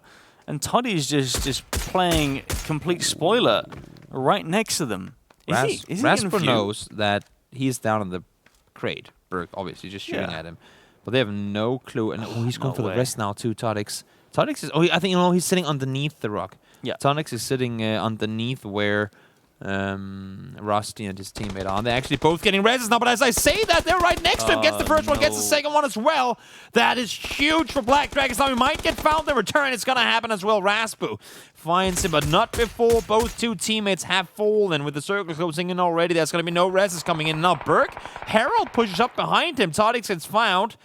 Oh, this is going to be huge. This is going to be massive. Burke is alive, and there's 3 solo players. Make that 4 solos left alive now. It's a 4 solo game. Yeah, it's all down to 1 player each. That's massive. That's insane. Yeah, How's still alive though? He's still in there. Obviously, we saw them earlier. Super split. and they still managed to get in. We got our 3 top teams right now in the tournament, sitting at 30 kills so far in the game. My lord. The 3 teams that are already in the 3 teams that are already in top 3 have 30 kills in this game combined. That's nuts. That is absurd. You can see, I mean, it's very top heavy. Then it seems, obviously, just. Oh really? Literally. Yeah, oh really? Given the fact that they're on a mountain, yeah. Yeah. That's as well as that. So it's gonna end somewhere in between Harold and Raspu on this cliffside. I feel like Fury is gonna be the one to have to make the first move, but at the same time, Harold. I mean, this could go anyway. I think Harold will get second no matter what, because Raspu knows Hyakuin is up here somewhere, and they have to engage in a fight before Raspu is not going to look downhill because he knows downhill is not going to push all the way up. Yeah, exactly. Yeah, so Hyakuin and Raspu will have the first fight, and then Harold might try and pick up the pieces. Yeah, but they will have to push downhill to Harold. He has to leave that rock though, so you could push underneath the rock formation that you see Raspu prone on. But he knows. You can see the way he's playing it. He knows for a fact there's only so many places Hyakuin can be. Yeah, 100%. Circle is shifting in. 2 minutes until pretty much there is no circle after that. Harold was a solo player with 11 teams live, proning on the southern side of the hill. And he might actually go and win this game. That's insane. Imagine. I mean we've seen it happen before, so it's very possible. Big shots, big damage onto Raspu. Harold's moving. Yeah, he is. He's going for it. Oh, 1 HP! No way. What are you gonna do? You have 1 nade Hyakuin. He can't. He doesn't have any first aids. Oh, he has bandages only. Surely you. There's just 2 HP peak. bandage. This is gonna be a 2v100 HP peak. Oh no. There's only one place he can be. Honestly, there's only one place Harold can be. Just underhand that nade, make it roll all the way down, and see what we can get with it. Yeah. 3 HP. He's not gonna get no more boost left.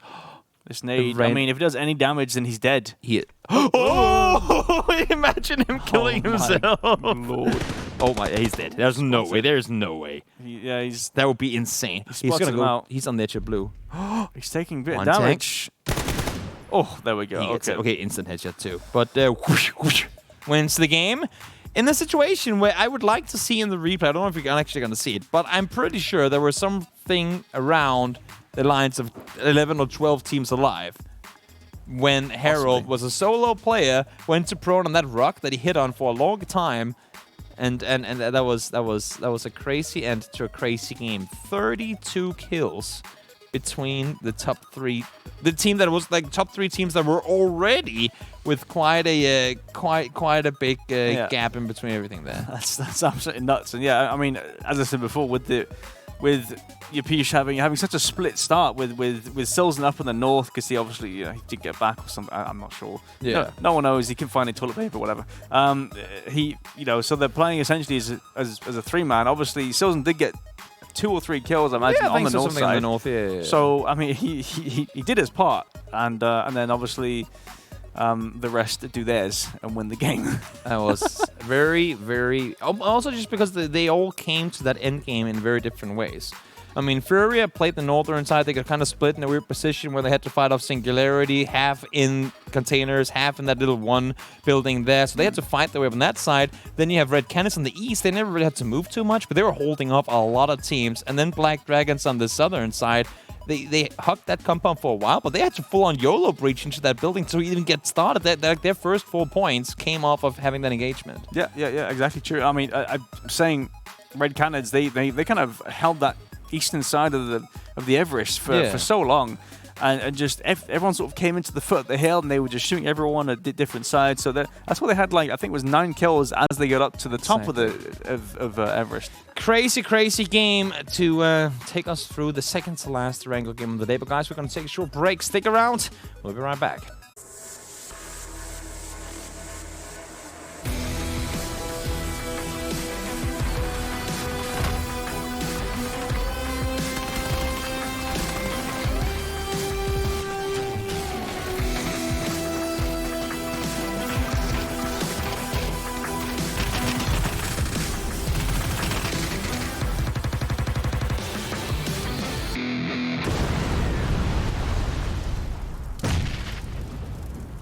What better way than taking to the mountain I just the word King of the Hill is essentially the game we're playing. Yep. Only one team gets to sit on the end of it, Battle Royale style. And I just love when we have King of the Hill actually become King of the Hill. When it goes up on that mountain, it's amazing. Like, we watch Furia push up onto the hill, and usually the teams that are at the top of the hill, they've got complete control and they can stop any sort of push. But Furia made that engagement work so well, and they used it.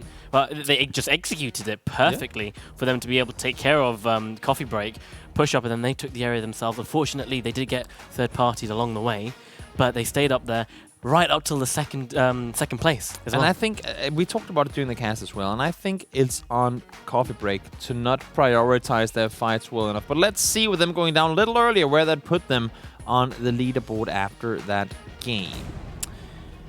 Let's take a look here. They are going to finish out in 7th. So what looked to be a very promising game for them actually only nets them 5 points. But look at the top. Yep. We got 12 kills, 11 kills, 8 kills for Black Dragons. Japish gets 5.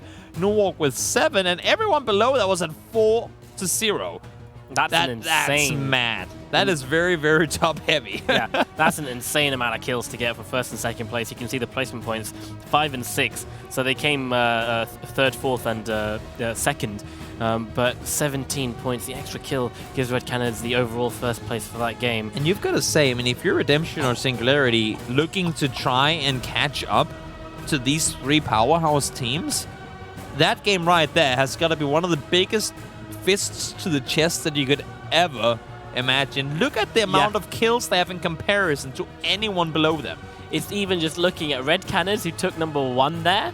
They are just 2 points behind Furia Esports. It is absolutely insane. They are pushing themselves to the limit to try and catch up, but Furia are just extending that lead by a little bit. Black Dragons are 14 points down in 3rd, and then you have something along the lines of 50 to 60 points from there, all the way down to Redemption and Singularity. These next games, guys, there's only so many games left remaining. These next games are going to show pivotal, like, they're going to be the difference maker. You can't go into tomorrow being down 60 points. I mean, if Singularity or Redemption want to have any chance of taking that first place spot and a shot at PGC, we're talking wins and top 5s from here on out. Yeah, it's all well and good. You know, the extra placement, the extra place, the 3rd to 4th, the 4th to 3rd gives you, a bit of more prize money. But it really is not about that. If you're playing in this league, you want to be going for that first spot because it's all about going to that world stage. It's all about showing off what your region is made of and saying, hey, look, we might be from this region and we don't get like a lot of people watching us all the time, but we are still up here and we're here to compete. I mean, Yapish have already made it. They're already going there. Yeah. And we've seen them take on, in Wingman, their duo, half their team, pretty much just completely dominated the North American duos that were there. So they are a strong contender for to be at PGC. Furia, they're up there in the points right now, only 2 points ahead, but they can't really lose players like this early on. Yeah. You don't have that much of a gap to be able to mess around just yet. Yeah, no. And take off the lampshade as well. What do you mean? That's a very, very good lampshade. It's like to prevent tan, I presume that is like a proper hat, and I've just disrespected some sort of culture. You probably have. I probably have. That's like wearing, wearing sunglasses because of the sun. It helps your eyes as opposed to other glasses, Don't bring this up. Don't bring this up. Oh, we should do that when we do the Korean casts, because apparently that's a big thing that I think I talked to Paperthin, one of the Korean casters, and he told me that something along the lines of 60 out of 64 players there wear glasses, but none of them actually have. Like, it's just regular glasses without prescription. Okay, so they it doesn't. It's that's okay. fine. We're not gonna discuss this on podcast. I told Toby before we started, I really want to get glasses without prescription just because they make me look smarter, and they might suit an outfit, and he really hates the idea. I don't like the idea of faking a handicap. I tell you what, I don't know if you've heard, but the back onto PUBG, of course, the Japan Pro League, their 2 teams have gone through as well. Sun Sisters and the name forgets me, the people that came first. But they've been confirmed to go to PGC, so it's all closing in, and we're starting to see. We only have 3 regions left. It's as far as I know, it's the Oceania.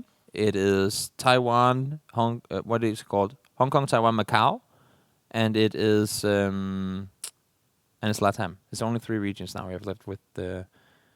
with Japan confirmed. So only 3 more regions left to be playing, and then we will have all the pieces to the puzzle. How the puzzle is going to end up looking, we have absolutely no clue about, because the format of the PUBG Global Championship is it's a very difficult to predict format. So it's going to be very interesting. But of course, before we are there, we have to first finish off what has been so far a very both interesting and impressive tournament. So many teams have risen to the occasion and showed us that they're deserving of that one spot we can give here in the Latam Masters. And I have, I'm going to say it again. If Singularity, if any other team than top 3 right now want to have any chance, they're pretty much going to start winning now and keep doing it.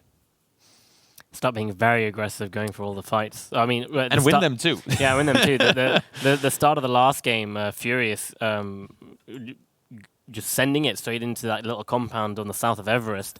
You know, getting that flush out on the team, and then Black Dragons coming in straight away and going for the fight. Just more of that. Just teams constantly pulling up on each other and being like, we just need to go for the kills, get the points. I mean, that looked like a promising game for Black Dragons to rack in some more points, but they just got caught out trying to come up on top of that hill. Yeah, and we talked about it during the game too, how it was, first of all, a very nice read by Black Dragons to try and make their way up the hill, but also an extremely good call to commit pretty much the entirety of Redemption to fall back from the initial engagement where they were actually outnumbering their opponents to say, it doesn't matter that we have this fight over here, because if these guys get a position behind us, we're completely screwed, and this third place won't be as good as what will potentially be a first place. Can we take out the guys below? But they did end up getting a third place nonetheless, unfortunately. But a good game from them nonetheless with 12 kills. Now let's see. This circle is not as center as can be, but something along the lines of it. And as we can see as well, a lot of the teams have started showing up around the middle. Yep, school apartments, Roshok and the little compounds on that middle road will be prime real estate for everyone to try and get into. Surprised no one's taken Volcano. Yeah, either. It's a nice rotational area to take. Furia might be thinking of getting that while they go. And speak of rotation, see if we got more spray down. Sizzlin does escape with a fraction of his health. Well, more than a fraction. It's about 50 HP, but Harold's going to follow the same. He's going to take a while to turn. I like that. Just, I mean, again, quick info. Guys here, boom, mark them. The next guy in line knows to avoid that area. Smart plays. No reason to lose players unnecessarily. I love that they put this compound in. It's really changed up this whole play area. Oh yeah, oh yeah, it has changed it massively. I mean, it used to be nothing there, and that whole hillside that he's pushing into now, Harold, was so damn OP. But with a compound bashed into the middle there, it made it that much harder to play on the other side of the road. I like how they still like to rebalance a map that most consider not perfect, but like the best map for competitive PUBG. And of course, now moving over to Wrangle 2.0 in the next season, that's going to be even more interesting. That'll be really fun. Also, many possibilities to use the new ledge grab mechanic. Yeah. As it's been built into the game. Yeah, maybe some basement plays as well. Raspu going up the hill with his Dacia. Not really the fastest way to get going, but manages to escape. Takes a bit of damage. Noran finds and finishes off JBL. With a grenade, and it looks like Furious Gaming have found themselves some space monkeys to get into a battle with. Yeah, down on the southeastern side, well, we have 3 Nagato men forcing a fight with Furcow. Seems like they're the ones engaging down towards the neighbors. Technosh a bit low. Needs to heal up. Going to be out of the fight. Let's see HNK1. He's going to be escaping with his teammate from Furcow, and they're just going to regroup and try and fight from afar from the compound. Singularity, you can see there, up on the water tower, and Roshok taking a bit of a split. They have lost, well, not so much lost. They've conceded the compound just opposite apartments on the road. Banks up in the center to TGM. It's Lauren Sid and Technosh and those guys. So, but they have the hill, so they can look towards it. I mean, look at how little space these teams are essentially taking up. They're all full on clustered. And if we see, and we go, I don't know why, but it's always that second circle that hard shifts somewhere like really brutal, right? If this next one goes hard east, hard north, hard anything, all the teams currently sitting in the middle when we talk ProNet, or ProTagem, Redemption, Noorg, all these teams will have such a hard time going anywhere but center because they're clustered in the middle. Precisely. And I was just having a look. I was like, where is Pronatagam? And they're so greedy. They're three-way splitting right now. So greedy right now, especially, you know, when the circle is here and everyone's coming in closer. They've got school, one person. Yonkosh, he's in apartments, one person. And then they've got the two little compounds just above them. I mean, yeah, you're covering your space, but it is super greedy. If one thing gets... Okay, no one's really going to pull up on school, but apartments can be pulled up on. You can pull up on school early. If it seemed like Singularity reads that it's a one-man sitting there, there's not easy, but that's a very doable fight to take. Only thing is you then have to breach it extremely quick because it's a downhill drive from Relance and Necro on the southern side by the doghouses there. So it is a very doable push. Now the circle, not centered, but centered enough that most teams that are in the previous center can stick around. What I do see though is teams like, Coffee Break, Cream, even No Walk. I mean, they have to get away from here and start rotating. You can see now they're rotating early, but it seems like Red Cannons aren't. And that's where it gets difficult for Noah because they are no longer in a position to dictate the speed of their game. They're saying now, oh my god, we can go east and get a compound because it's so open. But how the hell are you going to get there if teams like Red Cannons ain't going to move, if Japish ain't going to move, if Redemption ain't going to move? You're locked down in the middle as much as you want to rotate. Good luck trying to drive through 4 teams because you ain't going to get there alive. Yeah, you can see Singularity making their rotation on the northern side. Dreamrust going to be going straight past Furious Gaming. He escapes on 50 HP. He's on a bike, so he's going to be scouting there. Harold as well being shot. Oh no, that's a rock. Dreamrust, he actually goes down. In fact, it's Trancozo that's driving. He just has to leave his teammate behind. They're going to take the Alamo. That's the closest place he can get to. And I'm pretty sure it is just Trancozo on his own now. Manages to make it in, still being shot at. Needs to crouch, get into the building. Doesn't run in straight away. Gonna dodge all the bullets, and he gets in. And okay, breathe. We made it. But guess what? He's bang slapping in the middle. For now. And he's a solo player. Lycan does go down. That's unfortunate. Flux is there to find him. And, this is the issue. When they finally have room to rotate, it's already too late. The teams that wanted to go there, that were playing the east side of the previous sender, are now in the current sender, and they didn't have to go anywhere. So they've just been sitting and waiting and going, you know what? They're going to come to us eventually. Let's just lock down here and hold off those rotations. And unfortunately, one of the players there ended up falling victim. Looks like, Gaming are going to try and go past Black Dragons. Oh, they're not actually going to take the yellow. Meanwhile, Coffee Break being pulled up upon Cream, just ramming in the cars, in the vehicles and whatnot. Cassin goes down to Nehibol. That's an insane spray, holding a mag in his hand with a grenade going straight in. It's okay, he needs to reload, just doesn't have the time to do so. Gets himself a second kill, and it's all down to Capitan Nehibol and Ronna. And Ronna is coming up behind them, they have no idea. That is a very impressive play. I was trying to understand how this all... Were Cream the ones in the compound? No. Was it Coffee Break in the compound? That's not where did we see? Though. Yeah, no, Coffee Break. They were in the compound, right? Yeah. Coffee Break were. And there we go. Easy. I was just so surprised to see Coffee Break be the ones to lose the 2 initial players when they were the ones holding. I just think Osney got completely caught off guard when they came driving down the hill. That was just very, very surprising to me that he didn't get at least such one knock there. But unfortunately, not quite the case. Singularity on the northern side falling into trouble as well up against 3 Nagado men. We see them lose Pandey. And, they're forced to kind of, either take this fight or stay north. But only having those plank houses up there, I don't think they want to sit around here for too much longer. Technosh can get his buddy up, and it won't be a 1-for-1 trade. It will be a 1-for-0 for Singularity. Well, for 3 Nagata men, Singularity 1 player down. And I mean, Furia, they have 2 insane spots right next to each other. They've got Volcano and the compound right next to it, and they are picking up kills. And it's just not good news for a lot of the other teams. You really want to, once you know where they are, try and do something, try and get rid of them, try and push them. Yeah. You know that... Oh, that's a fun one. I like that. Right, whoever can get to heaven fast. Good, you say that, but look how far in the edge it is. The issue right now is that, Black Dragons, you damn better all 4 get into that compound right now because you're going to get breached. Yeah, where else? Yellows on the north side is going to be clutch. Yeah. I think Heaven on the eastern side, there is a foot race right now. It is a full-on 100 meter. If you don't get the yellows, you go to the hill that's right next to Kildemo Black Dragons, and it is a race right now between Singularity and Furia.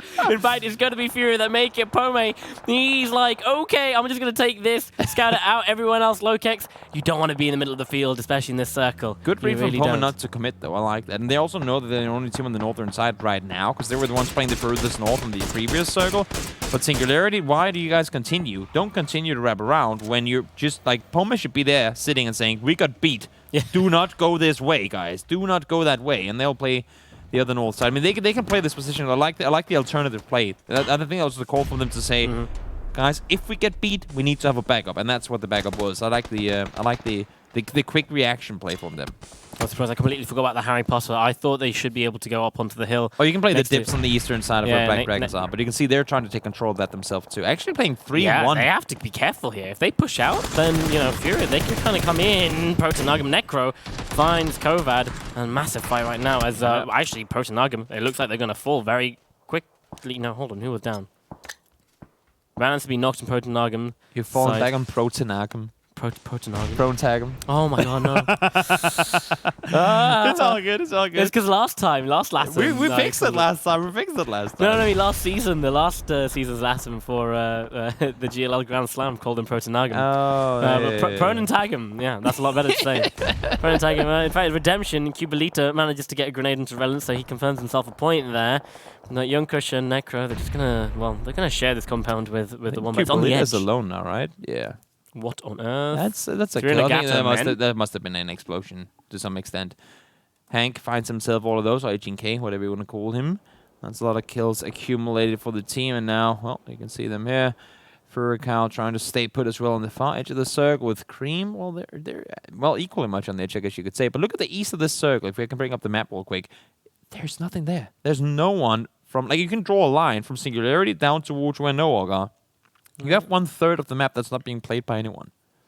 And that just forces... If this next circle goes east, and we're forcing everyone out into the field only with Alamo available, it's going to be chaos. It's going to be utter chaos. Because there's going to be nothing to play. Yeah, around the Heaven area and Mansion, like this open it's field gonna just be above so damn brutal. There's nothing there. I mean, when I say nothing, I mean one dip, maybe, to share for 44 players. Let's see this next circle. Still very open. Like, where is Fury going to go? Where is Singularity going to go? They're going to have to try and push Black Dragons and get rid of where they are right now. Even Yapish are going to have trouble. Well, no, they kind of still have that forest area. I love Black Dragons the way they play this one right now. No one sits in the compound because that's a lockdown position.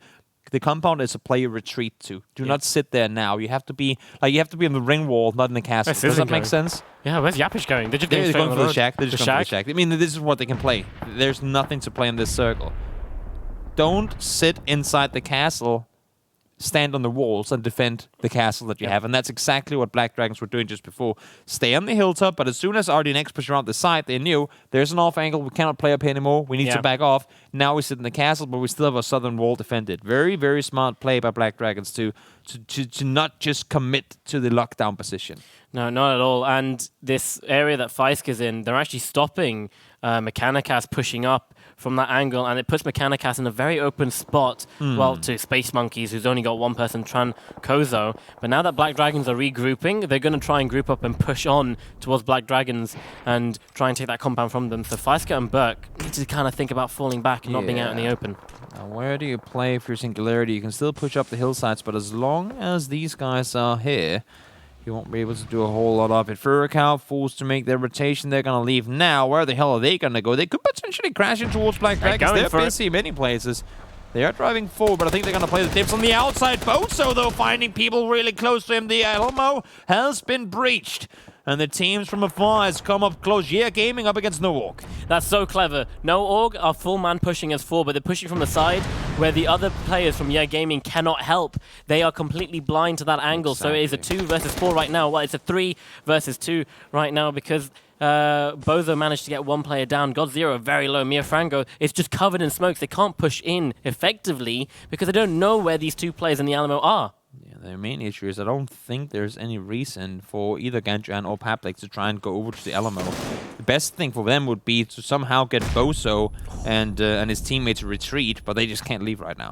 Names and jump up onto the car. They're so clever. 4 HP. Bozo manages to survive, but PHP, he comes in around the side. No, wait, what? GodZero. Vinny gets a knock onto Mia Frango. He knocked his teammate. Oh no!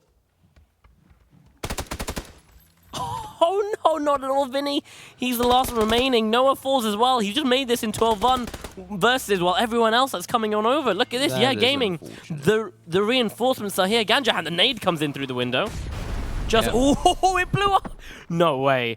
No, that killed him as well. Have to be careful, Bozo. Don't peek He's alone. just charging Don't peek straight alone. in. Hipfire finds Vinny, and that's it. Vinny, in all the chaos and the smoke, takes down Mia Frango, and that might have just ruined the game for them right there. That is extremely unfortunate. Here in the moment, I know, but there are just mistakes you can't make. You don't shoot your teammate in a fight like Did that. that grenade blow up a gas can? It looked like it did. It might have, I don't know, but that was an unfortunate set of circumstances that meant the death of Nook and a breach that you said as well. I mean, really, really smart positioning from them initially, but the whole actual push in just Ganjoran and Pablex, they've gone back. They've well, of course they came over. They have the position. Look at the position now. It's even better. Lauren Proch finds Capital, takes off his helmet, and eliminates the team. They won't get to play any more Wrangle today, but they do have 3 more Miramars to finish up the day after this one. We're only halfway through. Black Dragons, they're starting to rag up points. You can see the Mechanica. They wanted to come over and get themselves a rest up on their teammate, but that ain't gonna happen. Mechanica's down to 2 now. Oh, there we go. Low kicks. He finds himself Roger Rausa Furia. Now looking like their numbers are going to go very, Their small. Singularity is hard scoping. Like, they're hard peeking down towards Bozo. If Bozo somehow makes them think that he's a solo player, Singularity's going to send it. They have to. Well, they're on foot right now, and it's not a fun rotation when you're on foot in this area. They do have the cover from the western side of the circle. You say cover, but I say a couple of trees.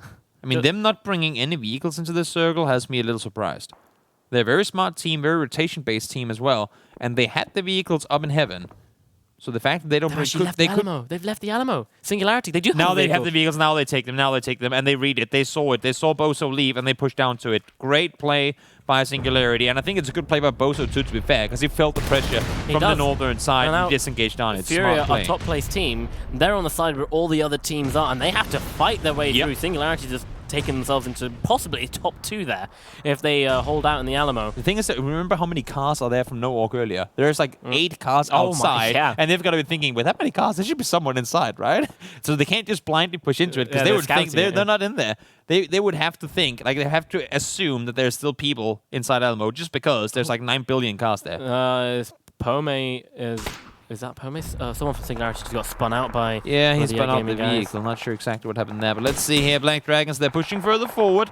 There's only room for one team to stay alive here. Repo does find Letty, so that's going to be them out.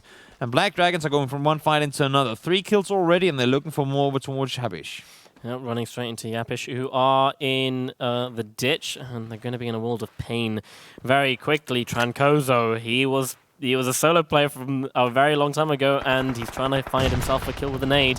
Managed to come out this far. Black Dragon making a push in, killed him and finds Ribbo. Trying to find Harold, does take him down too. That's Weiska with that frag. And now Ragnar, he's got a very thin tree to use as cover. Yeah, not a whole lot he can do from here. He doesn't have any nades either. Trancozo's come up behind. So Trancozo is pushing across. That's going to be kills for Kill Demo. 6 now. Bergman down, but there's still one player to deal with, and he's going to spot when the retaliation needs to come in immediately, and it does. Weiska. Great play. Kill Demo, keep on crawling. You are inside the circle now, buddy, and that should be the rest coming up. Great plays by Black Dragons. That's what we've been missing from them. Singularity just gets to Alamo, and now they have to move again. They have to breach. They have to go to Year Gaming and crash the wall. I don't see them having any other options. With the warehouse, there's only 4 doors there, and I mean, they have 19 vehicles to choose between, right? So they have 4 doors, so they can crash at an angle, and they do have a lot of trees and some rocks as well from the eastern side. If they did want to, it's not that hard to breach. But the thing is, the hilltop is in. The hilltop on the north is in, and whichever team of Black Dragons and Furia wins this, they will have such a good overview of Singularity. So whenever Singularity is in a position where they're hidden from Year Gaming, they'll be visible to the team above. And yeah, we can see RDNX pushing into it right now. That's going to be crucial. If Singularity can't deal with whatever 2 teams are up there alongside Furious Gaming, they can't push in. Like, either they crash or they deal with the guys above. They can't do both. No, and it's Furia that are going above. I'm fairly certain. Ooh, good knock onto RDNX. Pome finds RDNX quick, just sending it straight into center circle. Don't go to the shack. Oh, he's going to the dip. There's a little like ridgeline dip up where he is. Let's be careful. He's being shot by Year Gaming now. But look at where he is. That is literally in the mouth of the shark, whatever you call it. Belly of the whale. Same. the lion's den, whatever you want to call it. I mean, he is. Black Dragons, they know Fury is right there. Yeah. They're going to just push. They have to. They want the ridgeline to themselves. The thing is, Quick can prone it and have Poma and Low-Kicks hold it, but this is going to be a massive fight. Massive fight of the Titans on the northern top. Black Dragons, Furia, and Singularity all meeting each other right now. Yeah, they're all converging. You can make a triangle out of this. Hyagin, he is just sitting in the smoke, sending over nades and more smokes, getting sprayed at. Nothing's connecting. They're pushing. Low-Kicks is bringing a vehicle around. Singularity's coming up behind him. Yeah, they have to. That's what I said. They cannot play this side. They need to deal with the top. Boso from below, third-partying, finding Low-Kicks. That was a good off-angle position, but that ain't going to happen. Low-Kicks is going to end up blowing up. Now, Quick and Pome are going to be the ones to have to take the engagement. Singularity down to 2 players now. We talk about a team that rarely ever engages fights early, don't get a lot of kills but finds placements. Look at Red Canids. We haven't talked about them at all this game, but they're all 4 alive, late game. They don't have the circle, sure, but they're 4 guys up with a chance to make a play. They could be your potential winner, depending on where the next circle goes. Poma is getting very dangerously close to Hyagin. He does fire. He's firing the wrong direction. Hyagin finds him and he's going to flush him out too. Surviving in that smoke as long as he could. And look, the Black Dragons have gone away. They do spot him out behind the tree. And the spray comes from Feisker. 10 kills from Dragons. This is the retaliation day, I guess you can say, for Poma that they've been looking for. Yeah, Gaming gets the points. I guess that's good for Singularity currently on the chase. And Quick, he's alive. But I think at this point he probably wished they had crashed the warehouse when they had the chance to. Yeah, that would have been the most ideal thing for them to be able to do. Yeah, Gaming, and they've just been gifted circle after circle. I mean, they played it well, leaving the compound. They've prioritized really, really well in this. Like, the disengages and whatnot. The fact that they got out with 2 alive from that whole engagement with no walk early, very difficult thing to do, and they succeeded, so can't take anything away from them. Like, every team is going to get those games where the circles keep going towards them. It's a matter of utilizing them and playing them to your advantage, and Gaming has done that pretty well. But this is the push. This is the push coming in from Red Canids. They're breaching the wall on the southern side because you can't peek out from there. You have to come out of the warehouse to do that. They're all just breaching the building. Oh, that's a good nade. Great nade thrown. The second one finds Psycho. You can see them. They're going on the other side to throw them over. There's no penalties. They're not getting punished for this at all. That's 3 knocks back to back to back. How are they not punishing them? And Black Dragons are crashing up with this now. They see the kill feed pop off. One goes down. Ganjan goes down in return, though. Kill Demo might be able to get rest, but now Quick from the northern side is the one shooting, and Furious Gaming are going to start. Furious Gaming are clapping their hands. Furious Gaming are 4 guys alive, and all they've had to do is sit back, eat some popcorn, and watch this entire thing pop off, because they're now 4 up in a very late game. Black Dragons 4 alive. Quick has a tree to play inside the circle. This is chaos. And he's in the circle, and now Red Cannons, it looked like it went all downhill for them. They've actually rezzed up every single member of their team. They're still 4 strong, but Black Dragons have taken the warehouse on the inside, and I don't think they'll be expecting this at all. No punishment for Red Cannons there. No punishment at all. They were 1 alive with 3 knocked, and they're all 4 up now. Psycho, he gets a knock to kill Demo, and they can push him, but that smoke is doing wonders. There's only Toddy remaining. Yeah, Toddy. He's remaining, but he's got 2 different doorways. That nade is gone! No! No, there's another. Oh, Knocked God. in return. Wait, how is... And then you have Quick on the northern side. Well, he's just like, okay. I guess I'm glad that I didn't leave here. Norin somehow not on 100 HP. Let me just go in reverse into that smoke again. I didn't really like leaving. This is an absurd game. Back-to-back absurd utterly absurd game. Circle does shift again towards the warehouse. Cannons top 3 once more. Quick does go down, but in all fairness, given the situation they ended up in, I think a top 3 is everything Singularity could have hoped for here. Norin gets himself knocked. That's unfortunate, off of a vehicle, I think it was. And they do have 1 knock on towards a Cannons player. So, given how absurd this game has been, guys, it's a 4v4 into it. You're inside a warehouse, and you're getting absolutely out. Oh, they need to peek them. They need to peek them. Yeah, you need to peek them. But there are different angles you can peek at right now. But the aim that's coming out by Furious Gaming is really just surpassing Red Cannons right now. And they can slowly, like, pepper pot up. The thing is, Furious can't commit to pushing because there will be 4 people just spraying vehicles by the time they get there. The only thing they can do is have 1 guy get close enough to smoke off the entrances because there's no windows above on that side of the building. And that's why I really like to see Rasper play from outside. Like, they need to have one guy out, because if those two build, like, if the two main entrances on the western side get smoked off, as you can see, they will have no vision whatsoever. So they need to have Rusty out on one side, Rasper out on the other, and two guys playing from inside. That is a very, very smart play. Exactly what they're doing. Headshot. Rusty lands a couple of shots, but does get spotted out. Not a headshot. Danny, if Rusty gets knocked, he's going to be a bit far away to get rezzed, and it's be very dangerous res to go for. Keep in mind, there's like 16 corpses in and around the warehouse right now, so they can loot up for days. Like, they'll never run out of helmets or utility at all. Definitely a lot of grenades. But now this is when you should be throwing down your wall of smokes unless you don't have them. Okay, no, it's a center game. They don't have to go. That's the thing. Look at the circle. Yeah, I forgot. I mean, the thing is, Furious has to go before Canids have, but Furious also have the chance of locking them down inside. I think the first knock could be the difference maker, and this might be it. Rasper finds Norin. That should be them allowed to leave to some extent. 4v3. Now one runs in the open. Chigwatin gets found there. Andy is the one to find him, and now they're pushing 4v2, and that's the game. Clean up duty within seconds. And Red Canids, I don't think they had a single kill. I don't think Canids had one kill before they pushed into the warehouse, and they finished up with an 8-kill win. That's insane gameplay coming out by Red Canids, being able to push into that warehouse, not get punished for not playing that properly, getting just naded, and then somehow surviving with 4 players. Just they win with 4 alive when they need to thank Black Dragons. Smokes. I mean, yeah, they need to and Singularity and they need to thank all the teams they end up killing. I mean, pretty much. That was. Black Dragons pulled up, and it stopped the flushes coming out on all their players, and they were like, okay, cool. Oh, wait, we could just throw nades in and kill the rest of Black Dragons because they've got rid of Furia Gaming. Nah, this is insane. Okay, yeah, let's just do that. And it's the same teams that we see can be proactive. Furia, Black Dragons, Singularity, Red Canids. These 4 teams are so damn scary. Of course, Singularity probably in the worst position of all of those, because they had 2 options in the beginning there. Either you crash up into an absurd fight that's already going on, odds are you'll die. Crash into a 4-man stack inside a warehouse, odds are you'll die. So it's like pest or cholera for them. Unfortunately, they go down. As I said, I think Quake, even though, of course, it's unfortunate not to get more, that 3rd place, I think they should be rather satisfied with. Yeah, very satisfied. Like, given the situation. What was their 3rd option? Let's go to a ditch where there's about 4 different teams fighting and see if we survive that. And, well, they did walk away with 1 person, at least.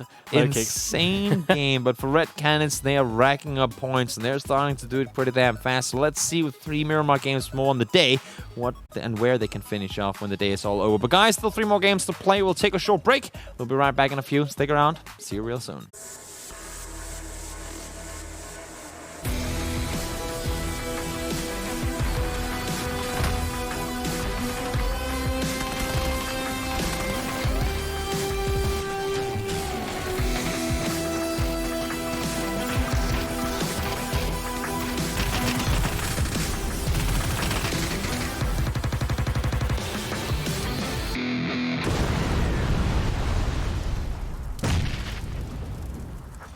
Red Canids picking up the 3rd game of the evening. Furia still looking like they're a bit... Oh, actually, no, because Red Canids are slowly coming up behind them, so it's going to be an important win for them. Furia trying to do what they can to try and stay ahead, but we're going to have a look at the leaderboard to see exactly what the story is as it unfolds. But my God, what an insane game right at the end there. Singularity in a world of hurt for not making the right rotation, quite possibly. And I still don't understand how Red Canids were allowed to push onto the warehouse, not get completely punished for not doing anything with that. Yeah, they put up onto the southern side of that warehouse, and like I don't think I forget who was in the warehouse, because obviously they got pushed by Black Dragons. Yeah.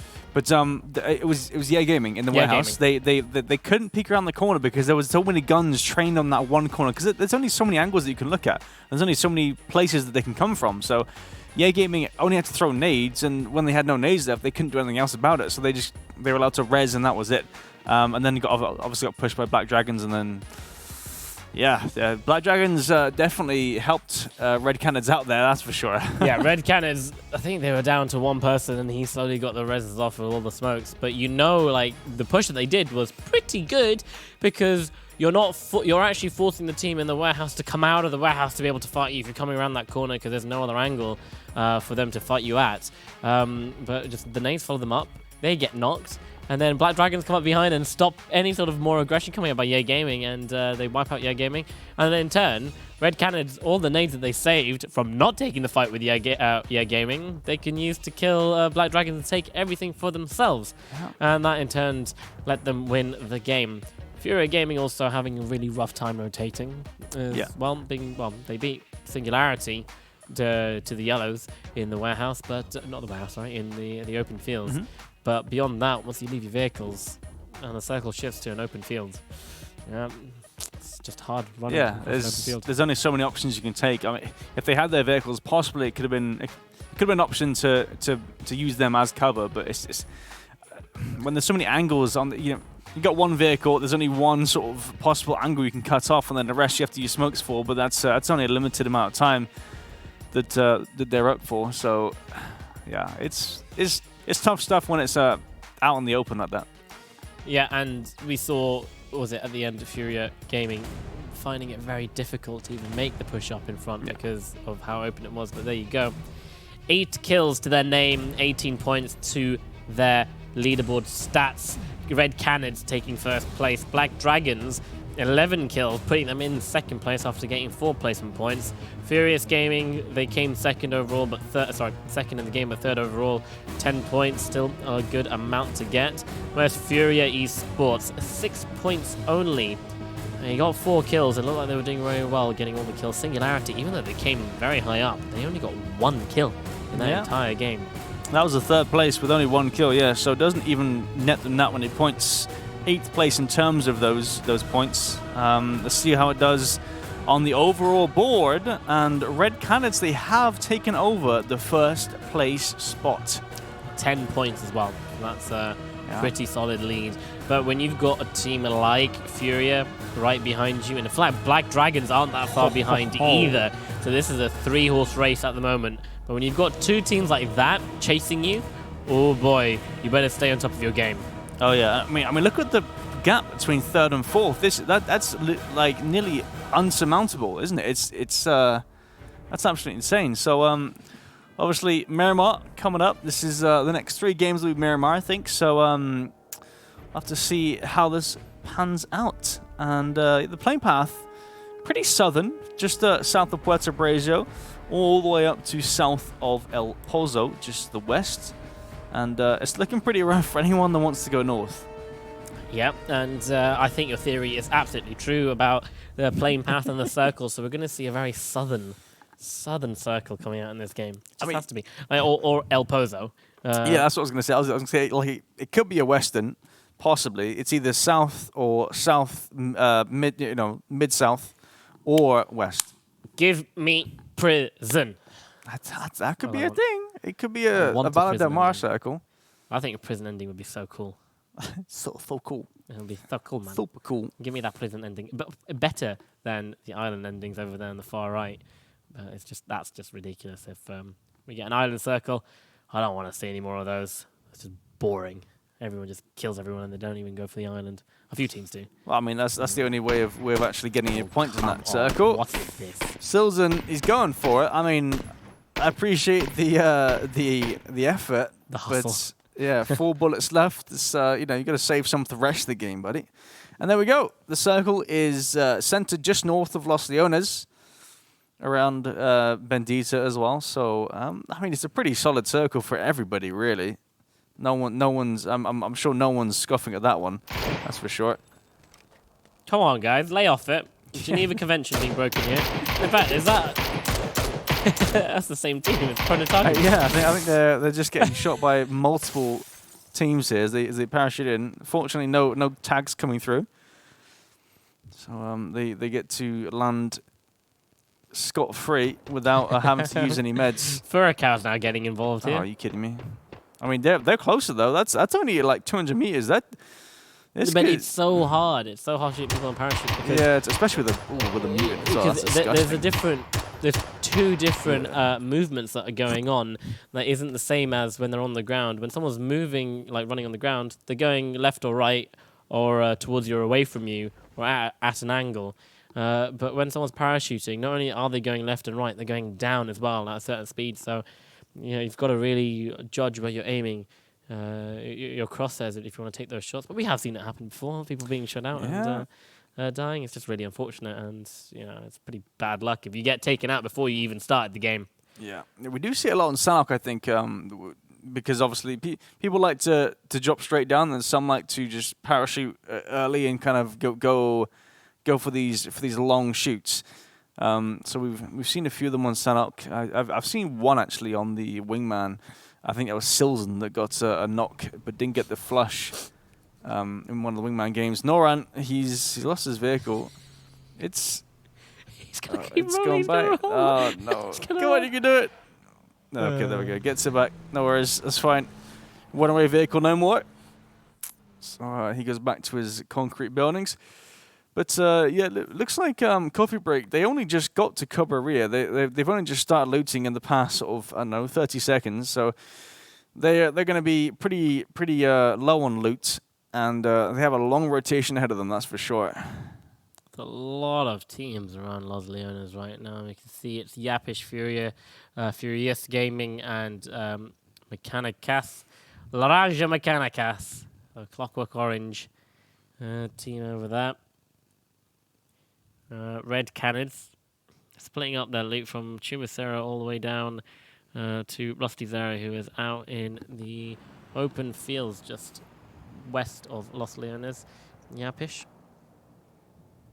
They've got themselves vehicles, so as soon as they need to leave, they can leave. And there you go. There's your 5-minute timer for the zone to connect with the blue.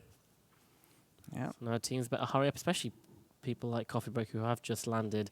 Need to loot up, find their vehicles, and start making their way towards the circle. Yeah, and the only issue with this is that with the plane path, it went straight through the middle of the circle. Well, I mean, slightly sort of south side, but still, it's pretty central through the middle of the circle. So there isn't really an obvious free side to this. So if Coffee Break try and rotate in, I'm not sure where they're going to try and go. I mean, I imagine they'll probably go around the north towards like Cruz del Valle and sort of come in around Junkyard or whatever. But there's not really an obvious place that would be free. But actually, I feel like they're going to rotate around the west and towards the south. So that's an interesting play. They're rotating into the plane path. Not advised, but we'll see how it plays out. Yeah, they might just get the timing right here. As Gaming, they're leaving to make their rotation. You can see PHP. He's the last one to leave El Pozo. So they won't be able to catch Coffee Break. They'll just think that no one's here at all. As they make the rotation in. TGM, you keep forgetting, 3 and a Gatto men.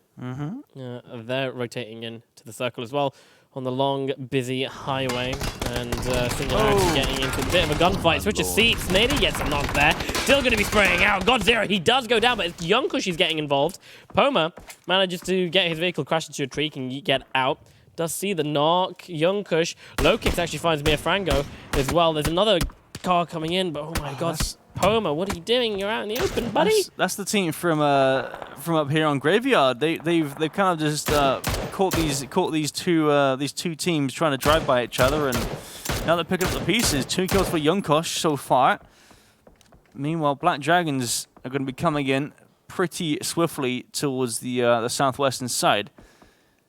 And we'll see how this plays out. You can see that Black Dragons rotating past, and more shots coming out. Relance onto Vinny and Co in their the Murado, rotating up the hill. That's a rough rotation. Hindsight SKS. Oh, Black Dragons also getting involved here.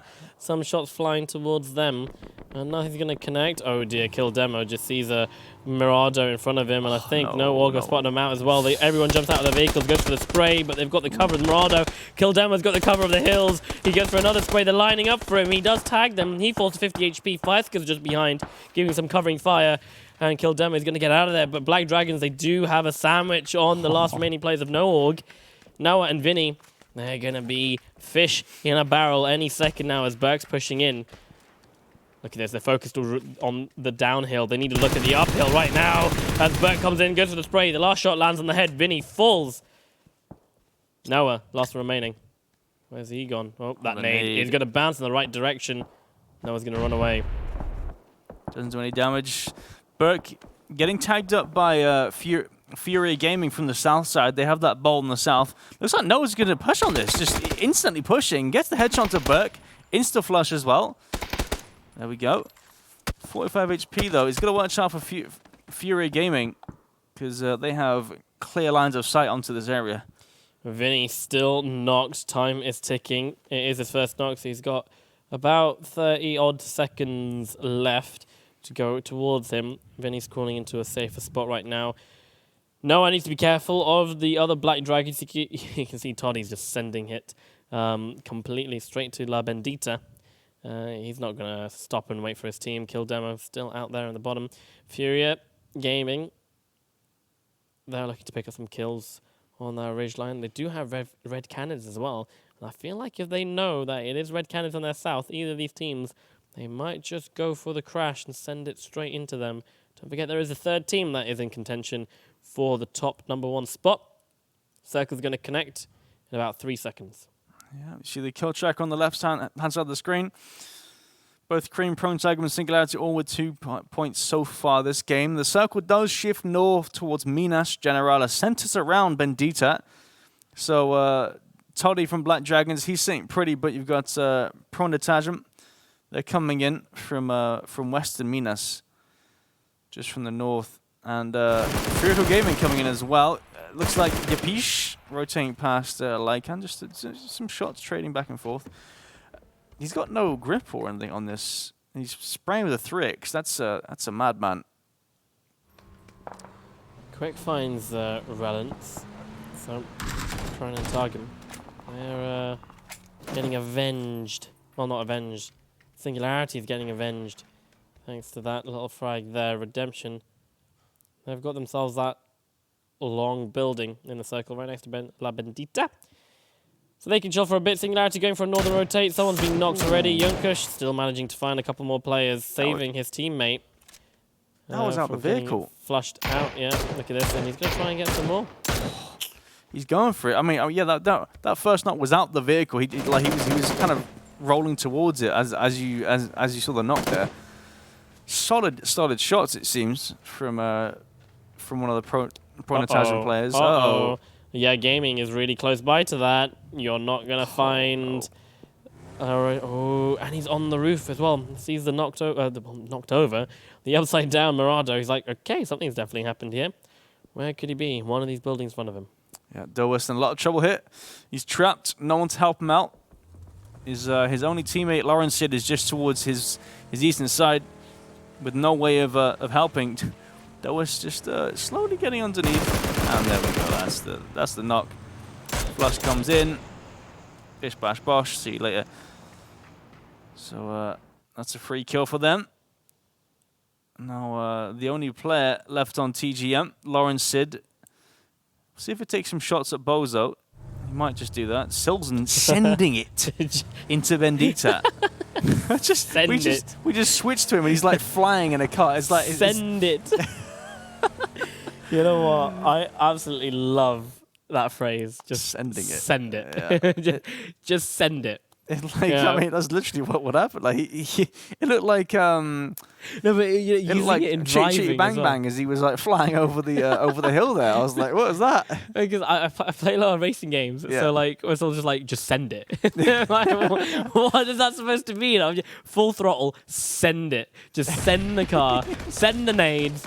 You know, get a first class stamp and send it. Yeah, exactly. Love the phrase.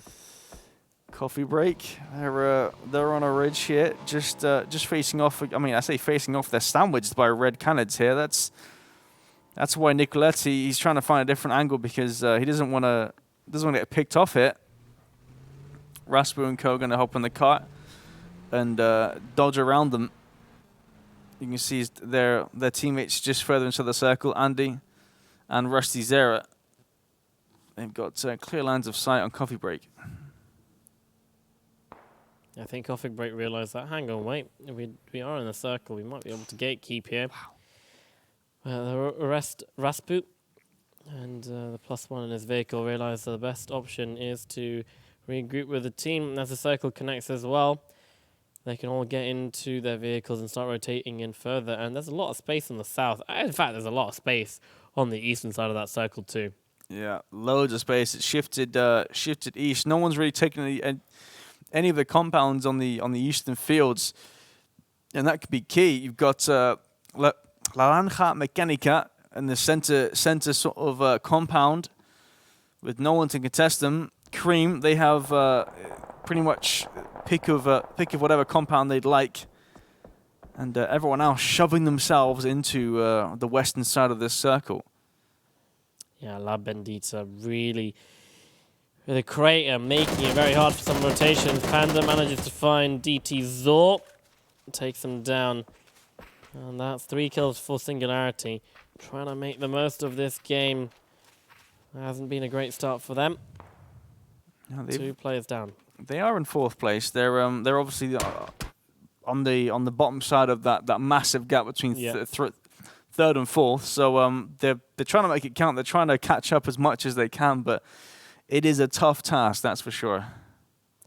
Furia. They need to make their way into the circle, but they're met with a challenge of Furious Gaming inside a compound and an open field. So they're just going to back off, probably get in their vehicles that they do have, and try and send it around to the northern part. Make their way in. They do have a lovely dip, though. Yeah, this dip is super nice. Not when people play this. Not many teams play this. Obviously, it is outside the circle, so they have to move. Just got to watch out for the Furious Gaming guys and their shots. They do actually take a little detour down the crater here. And that will work out, but they'll still have to... In fact, actually, it looks like FG are pushing out to try and block them off, because they know that if they go on this road, no one's going to have clear line of sight to take some shots. Very clever.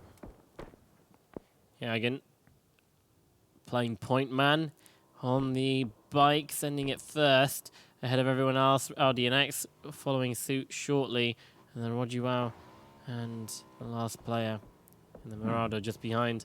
And they managed to make their way into the circle. That's pretty good for them, without losing anyone. It's when Furious Gaming have a line of sight on them. Coffee break. It looks like they're just going to stay up on the hill. RDNX hasn't decided to stop yet. Neither has Jagen. And they're going to... Okay, they're going to be content where they are right now. 2-2 split. At the moment for Fury down there in the south. Circle. North. Oh, wow. Okay. Space Monkeys sitting pretty. Also, Yapish and Bendita, they've got a lot of work to do, because they've got some teams that are going to try and contest them. That's for sure. I was going to mention this cream split, this 3-way split where Nabor, Capitan, and Runner are. They're just it's a pretty wide split. They can take whatever they want, because they were the only team in that area on the last circle. But it has shifted, so they've got to move somewhere and group up. Let's see this rotation. Coffee break. Going to go around to the western side. Rojuau sending his vehicle straight into Red Canids. They have their split going on at the moment. Furacao. Monka S'ing a tiny bit, but they do find Hank. He gets one, gets knocked in return by Chiquitin. High Power looking for some more. Furious Gaming have crashed, and you have been put into a world of complete hurt and pain of that Molotov. I don't think it's quite made it inside, but if it did, it would have been insane for them. High Power needs to push in and find himself a nice angle. He has to be careful of any sort of nades that are going to be coming on the outside. That door is in the way. Oh dear, he opens it. The nade does come out, gets the hip fire onto one, finds Danny as well. Aims in, Danny closes the door, but there's a hole in the door. Come on, High Power, you can do it. Yes, I love to see that. Oh, there we go. Chiquitin actually gets the shots. No, in fact, it was Danny with the headshot there. So they both go out. Furicum Gaming down. And now Coffee Break won a piece of it. There's obviously two players already knocked. Danny's trying to get the res as fast as he can. I'm surprised Black Dragons haven't pushed up as well to try and get a piece of the pie. Nora is still out in the open. He hasn't moved since getting knocked. And with Coffee Break coming up here on top of the hill, it doesn't look like it's a great position. It doesn't look like he can get rezzed anytime soon. In fact, Furious, they are not in the circle at all. And Coffee Break and Black Dragons are going to be gatekeeping them. Meanwhile, Furious, they're pushing on to Mechanicas. They find 2. Oh, yeah. So Pamps is knocked. Exec been flushed out. Rojuau and RDNX they're held up in this building. Nades flying in. HayZ, Letty, not letting them get any respite. Red Canada's are coming in, and they're coming in fast down there in the south. They're going to be joining this fight, and there's going to be a Mexican standoff in this compound. Pamps, he is gone. That's a Molotov. It's a bit... Oh, it actually manages to make its way inside. It's going to start spreading. I'm not too sure if it's going to spread to the other room. It does. These wooden floors. The floor is literally made of lava. That's rough. Yeah, in these buildings with the wooden floors, the Molotov spread so far, much further than any other place. So yeah, you've got to watch out for that. That's for sure. Looks like Red Cannons have kind of pushed in and around without being really contested. Obviously, there's not much the other players can do because they're in a fight of their own. Oh, coffee break. They started spraying towards Furia. Oh, God, I keep getting it wrong. Furious Gaming, as it's pushed out of the compound. They are winning that. Oh, my days. Furia is actually making their way in. Wow. They find HayZ. And now Letty's the last one remaining. Red Cannons, they heard the shot, so they're going to know that this is Furia in this compound. As he just got a kill with the M4. Meanwhile, coffee break. They're not going to get any breaks right now as Redemption are pushing in towards them. The circle shifts north towards Space Monkeys. That's a lot of reses that need to be done. Redemption, they're going to be picking up some kills here. Okay, they do get rid of... what team was that? Coffee break. Yeah. But they couldn't pick up the rest of the knocks because that could have been insane. Picking up other people's hard work. As your points. Yeah, exactly. Redemption pick up a few of the kills. Some of them go to one of the teams. I forget which one that was. I think it was the team that went out just previously. Furious. Yeah, Furious Gaming. They get a few of those kills as well. So split between the two. But yeah, the circle does shift, and the Space Monkeys are directly center. Yapish holding the majority of Bendita. It looks like no one's even bothering to try and push into Bendita, which means that if they push around the edges, then Yapish will just have free reign over this whole ridge, and it's gonna be insane. I can't wait to see how many kills they pick up.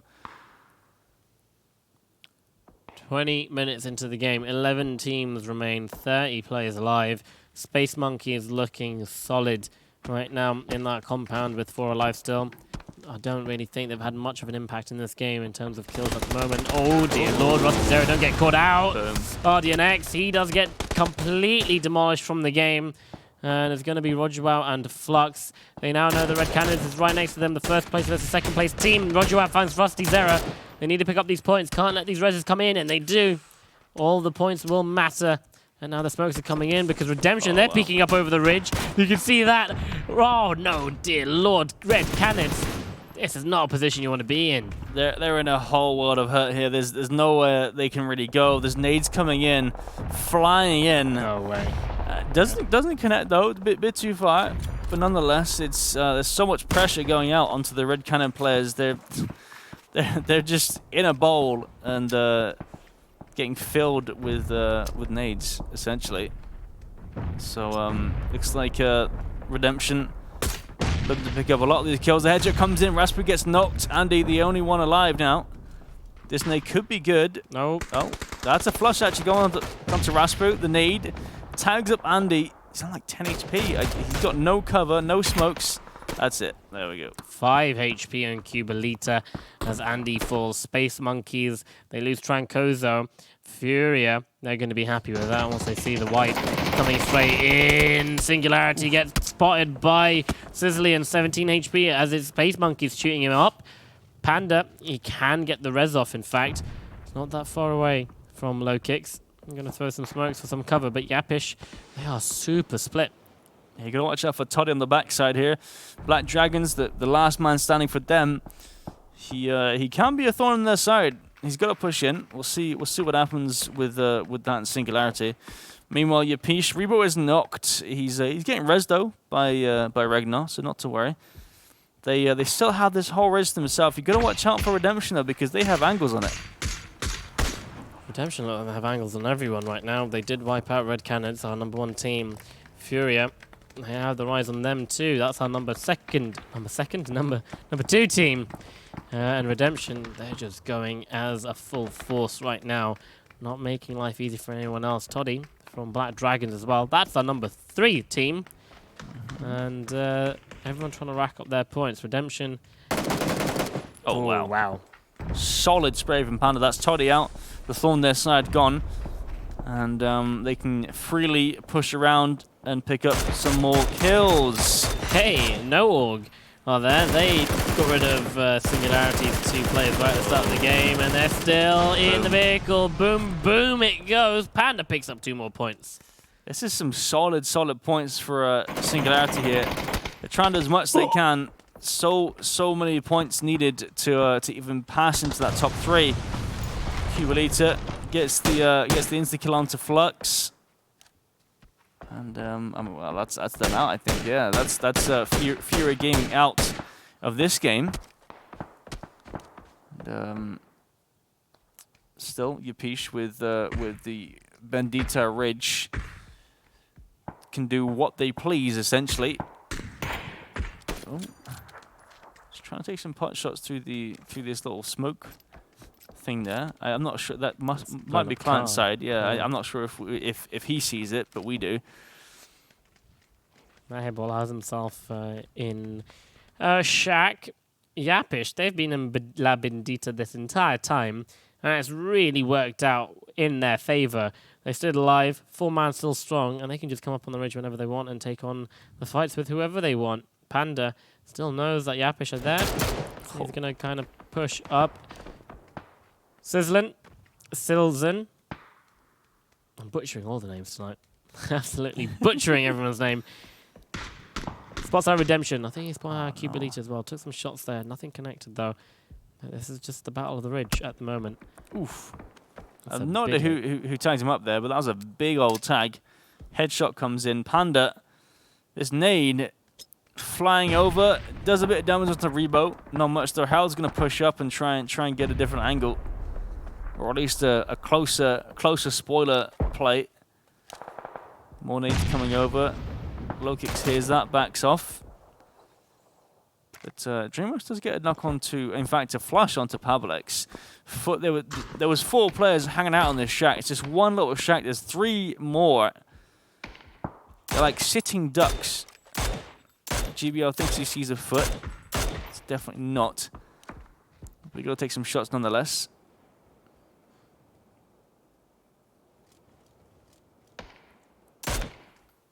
Circle. Shifts down south in favor of the La Bendita Ridge line as this fight between Yapish and Singularity go on, and that nade is a lot better. Ooh. Bounces, finds Harold, takes him down. Panda's now looking for the second one, maybe a possible flush, and that nade is, in fact, it's going to go and get the flush, and Rebo falls very low, needs to heal up. Panda's being tagged up, and I think that is by Sizzlin. Oh, wow. Yeah, Gaming's just been annihilated by the blue. Yeah, I mean, they didn't want to give out the points. They gave away a few points, but not as many as Space Monkeys would have hoped. Nade comes out again. Rebo, it's looking rough. Definitely rough. The knock comes in. Panda with the Kobe. Ragnar and Silzen can't do anything about this because they're in a world of hurt from Redemption up on the ridge. Ragnar still alive, can get the off angle on the Panda.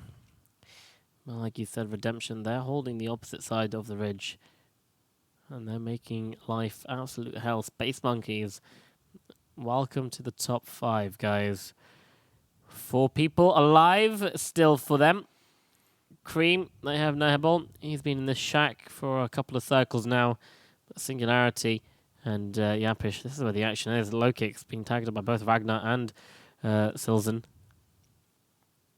Yeah, lots of shots passing back and forth between Singularity and Yapish. Circle does shift. It goes southeast. I was going to say, was that a flashbang? It was. Yeah. The Latam players in their flashbangs, I've seen so many flashbangs come over. Panda goes down. Ragnar with the long-range grenade. No way of low kicks really getting... I mean, actually, no, I say he can probably get the res, possibly. He has to go around the right side here, the bottom. But I fear that another nade might come over to try and confirm it. Ooh, has to be very careful. Space Monkeys are coming in. It's going to be the AG that comes out on top. Trankoza falls again. But it's going to be Ragnar that finds Panda. No, Dreamrust finds low kicks, and that confirms the kill. On to Panda. Silzen finds Lycan and Cubolito, in fact, and they're stopping them. But Dreamrust, he gets himself Ragnar and Silzen.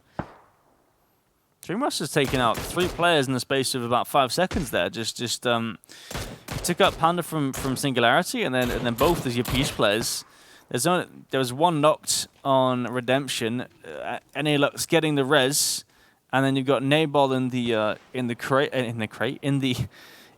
the shack, and Hayno getting the res onto GBL. So 3 players now up for Space Monkeys, 2 for Redemption, and 1 for Cream. Space Monkeys game, pretty much. Yeah, I mean, they was kind of stuck in that shack with not much to work with. You might be able to get some sort of knock or damage onto Redemption, but apart from that, he's pretty much dead to rights. The center circle, boom, right on that little dot there, just below the Bendito Ridge towards the east. So I mean, you can kind of say that this is Space Monkeys' game to win. Nahiball's going to be the first one to go down. He's right on the blue. Just going to get sprayed up. JBL. He's got 2 kills, wants to find 3. Whoever's on the ridge line. I mean, this could be a possibility for Redemption to come in and spoil it up right now. Everyone's looking towards Nahiball. That shot missed. Nahiball gets 1 onto JBL. Does fall right before he gets the actual point confirmed there. Hayno gets sprayed up by NA Luck. Cubolito is pushing in. It's just down to Dreamrust. He comes in over. They're lining up for him. He doesn't get tagged up. NA Luck on the backside as Cubolito pushes up across the ridge line right there. The headshot doesn't land either, but Dreamrust falls really low.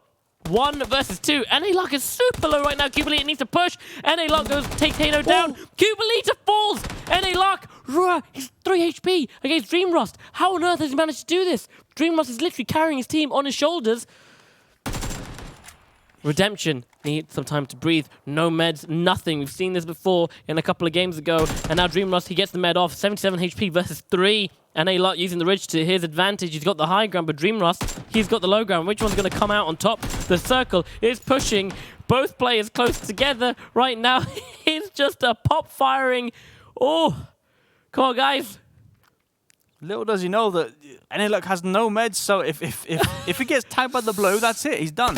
Oh, dear Lord, everything's going to the side of the mountain, and NA Luck is going to come out on top. 3 HP, play that perfectly. Redemption, it is Redemption Day for them. 10 points, well, sorry, 10 kills, and 10 points for the win as well. That's how you play like a man. Oh, my Lord. They had the compound. No, in fact, Space Monkeys had the compound for most of that game. Yeah. It looked like it was their game. So I don't know what happened. I was writing something on my notepad, and then suddenly there's only 1 player from Space Monkeys left. I'm like, hello?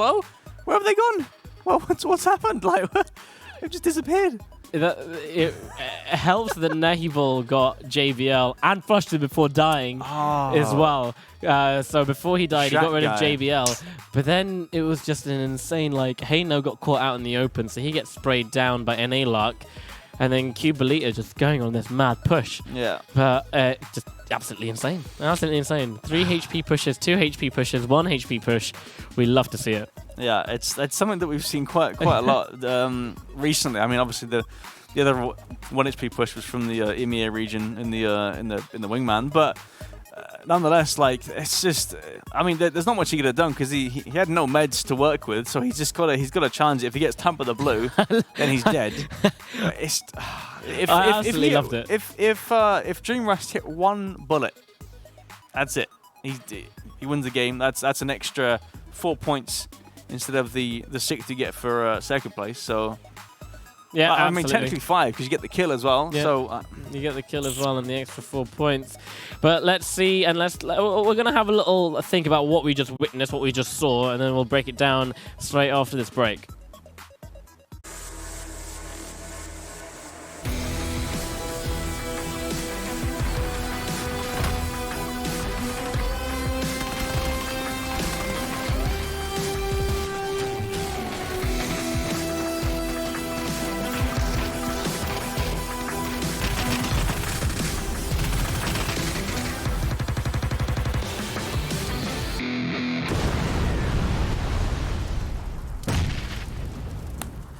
2 more games. That is all that's left before we find out which one of these LATAM teams are going to be going to PGC. We've had insane games, and I don't think it's going to stop anytime soon. My name is Talha. I'm joined by HayZ, and we're going to be closing out the night. We're still on Miramar. Well, no, sorry, it's not even 2 more games. What am I on? There's another day. There's a whole other day. I mean, there's 2 more games today, and then we've got 6 more games tomorrow. I was about to say, I was so prepared. Like, it's, I'm not going to blame the time, but I was so prepared, like, Definitely after the next game, I'll be like, yep, this is the team. They're going through. I was in my head, I was already going to say that. But let's have a look at the scores to see which teams are close to going through to PG. Well, not teams, just the one team, Redemption. They are, they get themselves 20 points in the last game, so a 10-kill win, and what an insane win. They had 3 HP coming in there. Clutch. Space Monkeys. They didn't do much the entire game, but they did kick themselves into gear when they were in the top 10, so they got a lot of kills towards the end. Their second place, 14 points for them. Singularity, we see them up there all the time. They're third, not really much of an impact in terms of kills, but they're getting the placement points. Red Canids, they stay in the lead, 251 points. Furia, they are second with 245. Black Dragons, they didn't really amount to anything there with 235, so they need to start working on that. Yeah, but Redemption did actually pass up Singularity, so they are now 3 points ahead of them. Singularity not having the best of games last game. Redemption obviously winning that one, which puts them up there. So I mean, still there's pretty much an unsurmountable lead, or I'd say unsurmountable. It can happen, but between fourth and third, it's going to be rough. That's for sure. But, yeah, lots of stuff to talk about for these next few games. I'm excited to see exactly how this plans out. Miramar, the playing path from Oasis. Well, I mean, it's not really a named place, is it? We call it Oasis in the north side, all the way down to Puerto Parecio. Loot Lake. Loot Lake. St. No Fortnite, boy. I mean, it is a lake, there's loot there. I mean, true. Well, I mean, there's not that much loot. It really isn't. It's actually, it's cool that they put it in. It's actually garbage. Yeah, it's cool that they put it in, but they put it in an area where just no one's going to go. I mean, Brutus, he's like, yeah, well, I'll go there. It's safe to loot up. Yeah. But, I mean, I would have loved to seen that elsewhere on the map, more center somewhere. But then everyone would be like, but water. We're PUBG players and we hate water. No. We don't like getting wet. We hate rain, so take that away. No weather stuff. Fog, go away. Fog, go away. All really cool stuff that we wanted. Yeah. Oh dear. Oh, it's an Oasis circle. Here we go. So Brutus, he's in prime position there. He's like, yes, mate. See, I knew this was gonna happen. I knew it. This is what's actually gonna happen. Any sort of team that kind of understands the circle, and they're gonna go up on the little mountain line where PHP are just above him, because you just can't get flanked at all up there. If the circle shifts north one more time, that's a place to take. Oh yeah. Yeah, are we in the right place for this? No. Yes, we are. That's what I'm on about. Thank you, observers. So you pretty much just go there. You can't get pushed up from behind because the rest of your team, they'll be holding that, and you can just look on over and look at everyone else trying to get into the circle, which they might be able to do. There's so much information to gain from that spot for sure, and I imagine you'll see a lot of the teams from like El Azahar and all the east side will rotate up and around the north and come in from that area. So, I mean, I imagine maybe even Redemption might get there first. I imagine Gaming might take some sort of central position just south of that. So we'll see how it pans out, but I imagine Redemption should be able to take that. Red Canids, Psycho, pushing up into a compound. He's taking that pretty early. That's a very central position, just east of Cabrera. Very, very high position here to get some information on the surrounding area. Yep, try and get into the circle as early as you can, Psycho. Gets pretty centered as possible. And it's on the high ground as well, so the rest of his team can follow suit and take the small little compounds all around. PHP leaving the little farm area. No, he's not leaving. Sorry, he's just going to go and loot the barn warehouse. It's a good place to have. Nice rotational spot, but it's just at the bottom of a bowl with everything else really high up. All around. So if teams surrounding it will just be looking down. You don't want to put your whole team there. But also, you want to keep your vehicle safe for the rotation out of there. Exactly. Trying to tag them. The high-speed rotation coming in on this road near water treatment. Yeah, they're going straight for it. I mean, this is like we saw them on the rotation about 3 minutes 30. So they're on an early rotation into the circle. They're trying to get some sort of real estate in the center up on these hills. This one's free for the taking, so looks like they'll take this one. This is a solid position. So, I mean, I don't blame them. Some shots coming up from Fabru.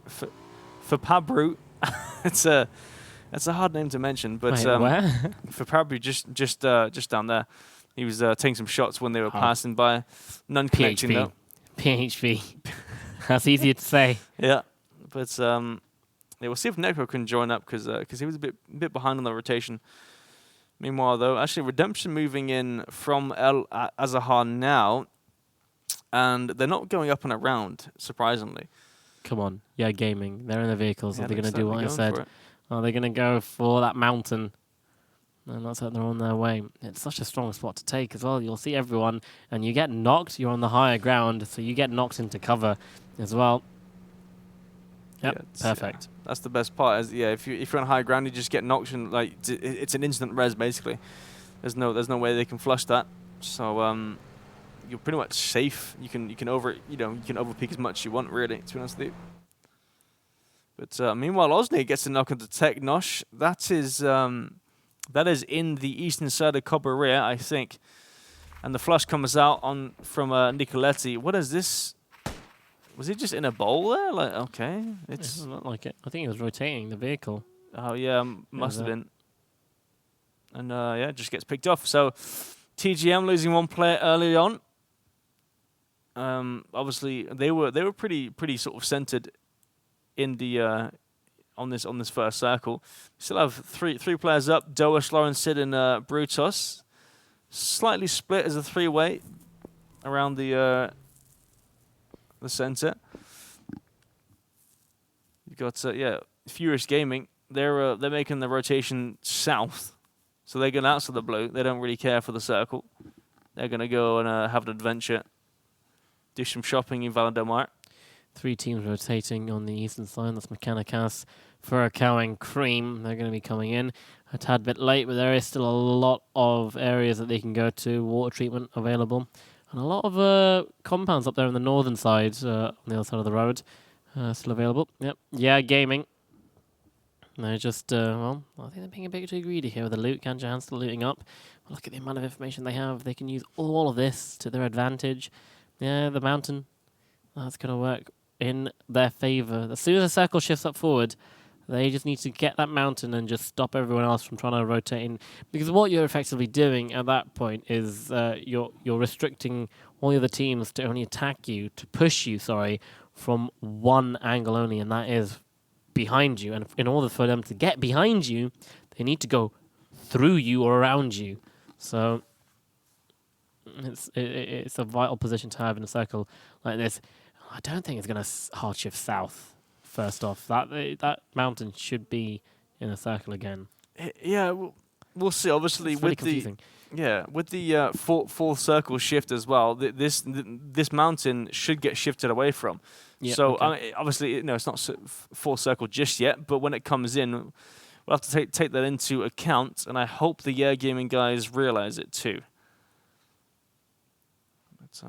Lots of rotations coming in. Obviously, on the eastern, on the western side, you've got Furia, the second place team, trying to catch back up towards Red Canids. And I say that Red Canids, one's knocked. They get the blow up onto the red dragons. Red dragons? The black dragons. Different colors. I'm sorry. I apologize. You got red cannons and black dragons, yeah. Yeah, but looks like Rusty's actually knocked with no means as to the revive. Blue eyes, red dragon. Yes. Yes. Indeed. Actually, Raspu's going for it. Gets knocked though. Osney with the knock as well. That's a double knock onto Red Canids. Not a great start the split didn't quite work out. Unfortunately, I mean, I feel like Rusty's area getting picked off there completely ruined it. I mean, committing to the res as well, that close towards coffee break. It's yeah, that's just a no-no. Coffee break already have 2 kills as well. Yeah, Black Dragons, they're not that far off as well from Red Cannon. Psychopaths, the last remaining with Andy. Sorry, the last 2 remaining for Red Cannons, and they're just gonna have to back off. Too much pressure from Black Dragons, too much pressure from Red Cannons, and the circle arches to the north. What is that? Yes! About 35 to 40% is unplayable. That north wall is just, you can't go past that. You said it. You said it. It's it's an Oasis. Yeah, it's an Oasis finish. I did say that. You're right. Gosh darn it. That's insane. I don't think I've rarely seen these circles. I've only seen this circle once, and that was. Look at everyone flooding in. Yeah, gaming. They're already there, so they can pick people off if they start rotating in. But you saw the minimap. Everyone's in their vehicles. Everyone's coming in from the same road, and it's just going to be absolutely carnage. Sizzlin gets a knock on to Quick with his vehicle. You can see their redemption. They're trying to scuttle their way in. Cream, they're going to have to go up the mountain. Coffee Break are going in on the left-hand side. Furia coming in very late. Furious Gaming as well. Furacouch is going to go send it to the wall up there in the north. Oh my days. What do you do? What's going on through in your head right now? Why not just go into, like, look, and everyone's leaving the Oasis. Like, you could just send it, boys. Send it. Well, that's the thing. Like once you commit to the Oasis, it's so hard to get out of there.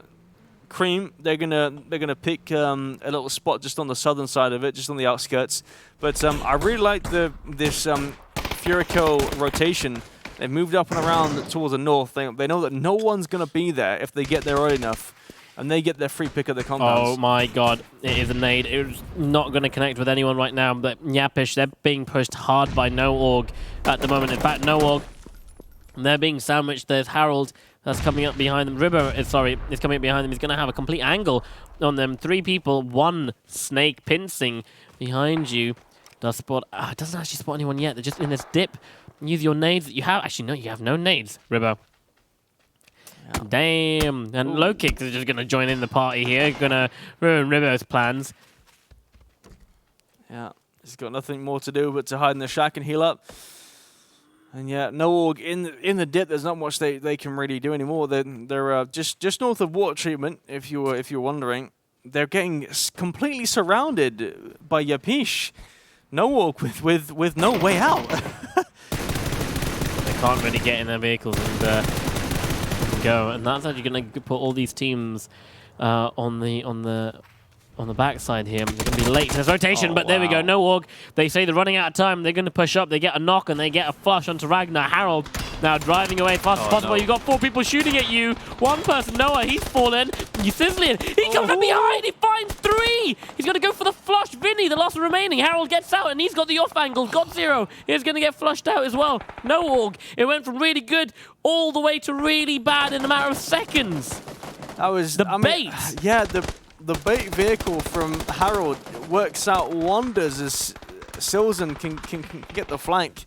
Vinny gets a knock into Ribbo. He's still going. He's still kicking. He's still alive. Sizzlin finally finds him, and he's going to be able to go get the res. Yapish, they only lose 1 out of that encounter, but they've got 6 kills to their name now. Solid work there to pick up all those kills. You got to watch out for Singularity just to their west, but apart from that, there's no one else around them. There we go. The circle does shift south. So that mountain that we're talking about is directly kind of centered. It's going in. There we go. Circle shift. Wait, was that circle 3? Yes. So next circle will shift probably north. Yeah, it's going to shift so. It's towards it has water. To shift toward. I mean, yeah. But that's the thing. Like I don't think the Oasis counts as water just because you can't swim in it. It's just like wading water, right? But the mountains on the southern side there do count as inaccessible land, so it will shift away. Yeah, strange. Wonder how it does work properly. Space Monkeys looking to get themselves a win. They didn't quite win the last game. They got completely clutched out thanks to a player that made. Great, Bozo, run. Bozo, get out of there. Watch out. Lots of nades coming out from Fury as well. Yeah, Gaming stuck in this 3-building compound to the west side of... Oh my god, it gets stolen as well. Oh, no. Psycho, Red Canids, they get a knock into Furia. Again, a team that is fighting each other for the top spot. You get the knock onto them, you're like, oh my god, yes, we've got to get a kill, and they're not going to have that point, but it gets stolen. That's absolutely insane. Coming in, Furia still trying to get a bit deeper. They know the circle's going to shift towards Oasis, and they better do, otherwise, oh dear lord. We probably can hear the audible moans coming from South America right now if it doesn't shift onto that. Yeah, it's I mean it's you can kind of assume anyway, safely assume, but we'll have to wait and see. It could even shift Pavlex knocks Rafa, flushes out instantly.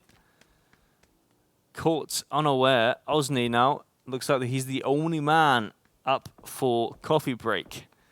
Not inside the circle. You've got Fury Gaming. Was that Furious? Sorry, Furious Gaming just on the north side as well. Osni's actually taking some shots at Chiquitin. Doesn't get the knock. But yeah, I was gonna say I think it could even shift northeast, like east or northeast. I'll have to wait and see. I'm curious to see where this goes. But we haven't. I mean, I've rarely seen some of these circles before. This one is very very rare. Yeah, but that's the thing. It's like, you know, it's an area that doesn't get much time of day to be played on, so it really does challenge a lot of these a lot of the players. In fact, all of them. To just adapt to this new area that you hardly see. Like, what do you do? Because usually in certain circles, like, okay, we can definitely go here. This is where people go. There'll always be a team there. But this is completely new to many of them. Yep, this is Hulk Jesus giving us the next circle. Where do you take us? And you're going to shift northeast. So Oasis still in, but a lot more land. While there, Junkush, he can just chill. That looks like a top 2 situation right there for him. Yeah, he's solid, looking good. And Space Monkeys too, they're okay. Psycho, some shots onto Furia. They managed to get the cover of the building there. Not inside the circle just yet though. They got to push in, and there's not much options in terms of rotations because you've got Furious Gaming to the north, Red Canids obviously, as you can see, right in front of them, and then I don't think they can really cross over on foot towards the south. So they've got to push something. I don't know what. Furious, they're leaving north, so maybe they can do it, but this is going to be wonderful to watch. Look at this. Furia, they're going to go straight into Oasis, and they're going to take on the fight on foot. I think they might have gist on who it is that's shooting them. It's Red Canids. And if they can take on the fight and take them out, then they can try and overtake them as Panda gets knocked by Silzen. Coming straight in, low kicks, last remaining. He's behind broken down vehicle, gets spotted out. The Mini 14 is going to come out, and he's going to get tagged up. Going to run through the smoke. He's trying to get away. Buddy. Yeah, Silzen. So many shots coming out.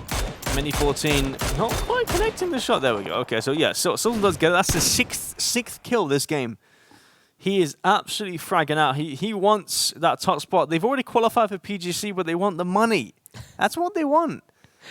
Extra money. Let's go. Don't forget Yapish. They walked away. Two of their teammates walking away with $8,000 for winning the Wingman NASA finals. And I mean, if they somehow manage to get into first place here, then that is just insane for a team to be able to just completely dominate 3 different leagues entirely. It's going to be a hard task though, because they've got to pass that fourth and third place gap as well, the one that Singularity is trying to surpass. Looks like Kill Demo is gonna back away from the compound. You've got Gaming just coming in behind. Black Dragons, they've got a fight in their hands. Just momentarily. 4v3. We'll have to see how this works out. Definitely interesting. Gaming. Here the shots up ahead. Black Dragons, they've got themselves a couple of dips. They're on the edge of the circle, but Gaming, they're closing that gap very quickly. 39 seconds as the zone does connect. Burke might be spotted out. In fact, he is. Waiting for the perfect time to shoot. PHP doesn't get tagged up behind. Kill Demo finds Bozo, takes him out. Not going to last any longer, just needs to find the head of Burke. Unable to do so. Now it's a solid 3v3. Kill Demo looks like he's pushing. Yeah, there was actually some tags coming out from Silzen just about, I guess that's 400 meters east over Black Dragons. They're in the blue. They've got a long way to go still. I mean, that name's not normally anywhere, is it? But yeah, solid spray. Kill Demo flushes that one out. Ganja hand down. PHP in the blue, taking a bit of damage. The nade's coming in. Pablex, he's already in the position that needs to be in, so I don't know exactly where he is. But he's now being shot at by people inside Oasis. In fact, it's all over the place there. PHP falls. Harold actually takes that kill away from Black Dragons. That's a big old yoink. I mean, they're already on loads of kills already. Yapish, but picking up even more on the southern side here. Pablex, the only one alive, getting pinned down by Redemption in the concrete building south of Oasis. 13 teams alive now as we slowly approach the 20-minute mark. You can see Furia. They've managed to make their way into the circle. 2 alive only. Yep, Yapish, 3 alive down there in the south. Needs to make their way in. Pablex needs to stand up, make his way towards the circle. Burke is still out there trying to gatekeep. It's going to go and pick up... Kill Demo's going to get on a vehicle, go pick him up and bring him back. Oh, you hate to see that. Yeah, that's rough stuff. Furico Gaming. One of the members just overextend a bit too far south, but does get the kill onto one of the TGM players. Caught unaware. Look at this. Yeah, they're rotating in very close to Yapish, and Harold spots out Pablex. There's going to be Ribbo with an AWM. Takes him out. One shot to the head, and yeah, can't really do much against that no matter what helmet you have. That gun is basically goes into the game code and deletes you from the server.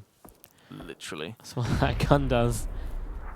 Oh no, look at this dip, this bowl that the Black Dragons are in. Looks like Howard and Ribbo are going to back off a bit. They have to get inside the circle, and there's not much cover just to their north. So they've got to back around and go east, because that's where the cover is. But 10 kills on your piece at the moment. There's still 32 players alive. There is half the lobby alive, and they've got 10 kills already. This could be a massive game. We're gonna wait for this next shift to see where it goes. If it goes south, then oh my lord, this is gonna be nuts. Furia looking like they're gonna pick themselves up another kill onto Osney. Right there, Furia's getting in the fight. Yunkush, he falls. Danny surviving on a slither of health. Now Space Monkey's getting involved. The circle shifts. It goes straight to Mechanicas. Space Monkeys can gatekeep the northern team, Furious Gaming, from entering the circle. In fact, Red Cannons aren't in either. Neither are Furia. They're not in. Yapish, they're in on the south. They can just hold out. They can actually play the game with Mechanicas and gatekeep everyone. No, that's insane. Yeah, I mean, Silzen got the knock on to Letty. They can't get the res just yet. In fact, actually, Harold, the one that pulled up with the bike, has baited Pamps and teammate to back off. So they're still not going to get the res. Unfortunately, I'm not sure if Yapish want to push that, but I wish they would, because that would give them even more kills. Kill Demo. He gets taken out by Cubalita. They've got themselves a concrete building on the edge of the circle. Not bad, not too shabby either. Meanwhile, Harold is pushing into the compound that Mechanicas are in. Letty just gets rezzed eventually. And the smokes kind of give away their position at the moment, but Harold playing cautiously, waiting for the rest of his team to catch up and come on in. If he can get a knock here solo, the rest of the team can flood in super fast. You can see Ribbo and Silzen, they're coming in, but not before they take on the fight with Black Dragons. Burke, he's out there by himself, and he does get knocked. In fact, yeah, he's going to get flushed too. Rojuau finds Cubalita, so that's Furia. They're coming in, and they're coming in pretty fast. They want to get rid of Redemption so they can enter the circle. This is absolutely insane work by Silzen. He's got 8 kills by himself, 12 kills overall on the team. He's just doing so much work right now. Harold pretty close to the compound, just up here, waiting for his chance to pounce. I think Pamps has an idea of where he might be. We're in phase 6, and we've just reached the top 10. Roger takes down Lycan, so that's redemption out. Phase 6, and we're not even in the points yet for placement at the moment. We've got Psychopata. He's the last man standing at the moment for Red Canids. Andy did fall to Furious Gaming, but everyone's somehow managing to make their way into the circle here. And we're going to see an insane finish with so many teams alive. You can see that. The smoke's going in as Furious Gaming. They're using the smokes to try and cross on the little beach side at the moment. Space Monkeys, they're going to be the wall to stop them, and they stop a few right now as Noran falls, and so does Ali. GBL trying to find some sort of angles on it. Danny the only one up now. Can't get the res yet. Andy finishes that one off. So that's an extra kill going towards Red Canids. Danny proning behind a rock. Not showing himself at all. The circle does shift north. North. Does shift north. The king in the north. Yeah. Does shift north. 13 kills. Yeah, well, that's insane. And look at how many the other teams have. 3 is the maximum the other teams have. 13 kills. They're just completely dominating this lobby at the moment. And the circle shifts north one more time. Oh my god, all the bullets are being eaten by the water right now. No, just stay in it, because that's your cover that you're getting right there. Andy eventually falls to Trancoso. And now it's all down to one person. You don't want to fall before Furia, and they do. Red Canids are out in 7th place, managing to pick up 1 point for placement. And now Furia, they're looking like they're just about to fall too. Oh dear lord, RDNX needs to get res, Rojuau, and I think Yapish, they've just realized that it is, in fact, Furia right next to them. They're going to spot out a couple more players in the little shack. Not going to land any shots there. Yeah, that's TJ in the shack there. Rebo is pushing up. Does he spot the player? RDNX below him. Roger's got the angle onto his ridge. He doesn't want to overextend too much. He's going to back off. They're still in the fight with Furacao Gaming. And, well, Furacao, they're managing just to inch their way in, and so are Space Monkeys. A crate has landed right behind them. Definitely some level 3 gear in there for them to take. Smokes on either side. Reses on either side. Both teams getting the res in. Trancoso pushing pretty close over towards the ridge here. Trying to find the angles through the smokes. Pre-fires coming in. Nades going out. Meanwhile, Fury goes out in 6th place. Knock comes through onto RDS. Dream Rust onto Luamproach. HK once actually got a knock onto one of them, but that doesn't matter, because Space Monkeys just take them completely out. 5th place for Furacao. And they win the north side. Something just came up on our screen. Silzen, has 10 kills by himself. Insane. 10 kills and everyone else is on 1. He is just popped off as they push into the compound that Mechanicas is in. Look at this. He's going for it. A lot of the bullets being eaten up right there. He's got 11 inside right now, but Harold and Ribbo, they're coming in, and Mechanicas just get turned into complete fish food right there. Look, Yapish, they didn't take a single bit of damage. This is absolutely insane. This is the team 17 that has no worries. They have no worries. They don't care. They're in PGC.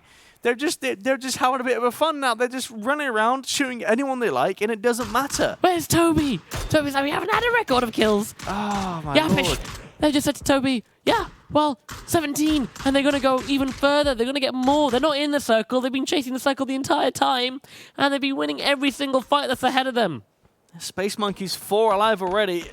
Still, TGM with 2. Yapish only with 3, but it doesn't matter. They've had 3 for most of this game, when they've still steamrolled the southern side. They've cleared up the southern side with only 3 players alive. 3 Nagata men. They're down to just 2 Nagata men at the moment. JBL gets spoiled out by Brutus. Lauren said he's going to throw a molly just to push him out of there. Dream Ross going to be kept at bay too. And now Yapish, they're going to be flanking around the corner. Hayno nearly taking the full front of that nade, but it's just a line of Space Monkeys. Oh no, Lauren said he does fall, gets picked up as well. Yeah, for Yapish to win this game, Brutus needs to get some sort of knock or do some sort of... I need to reload that, mate. He needs to get some sort of knock so that Yapish can push on it, or at least have some sort of advantage. Selzen with 12 kills. I mean, that's already a personal record, I think, from what I've seen in any competitive game. I don't know, That's maybe. a good nade. I feel like that might be. 12 kills for one player. Yeah, one player. Insane. Absolutely insane. And they've got this ridge line. In fact, they've got the dot right in front of them. Whoever's spectating, I think it was Ribbo. Where's the dot? Is it over there? No. It's just south of where Space Monkeys is. Pretty much on their smokes, just there. It's on the smokes. It's in between both of the teams. Right, now I come around the corner. Trancosa finds Brutus, so he won't be able to play any sort of spoiler. Right at the back, Yapish, Harold. He hasn't been spotted, and he's actually alongside Space Monkeys. This is going to be the huge play for him. Two people, Hayno and Dreamlost, right in front of him. He's waiting for the perfect time to strike. Spots them out. It's not yet. Hold on a second as the smokes come out. Let them line up. Spots one. He's too far. That is not a clean kill. You don't want to give away your position just yet. No, hold up. His level 1 helmet, though. Goes for the spray. Perfect. Gets one. Spots out the second. Transfers the spray. Lands a headshot. It's level 3 helmet, so it's going to be 50 HP left onto Dreamrust. And now Harold, he's going to go and close the gap.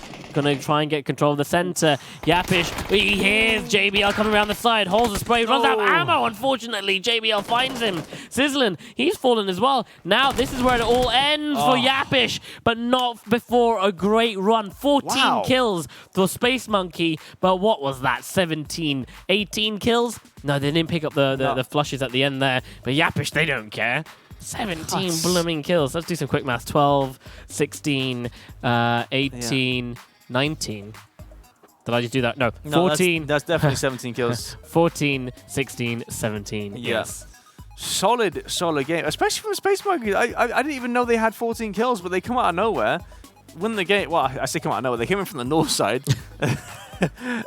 out of nowhere, and just pick up 14 kills and the win. That's a solid game. I wonder what that puts them in the leaderboards now, because I don't think we've seen them anywhere near the top. I mean, again, we see them just sitting in a compound and waiting for the last couple of teams to be alive, and then they're like, bam, let's go, boys.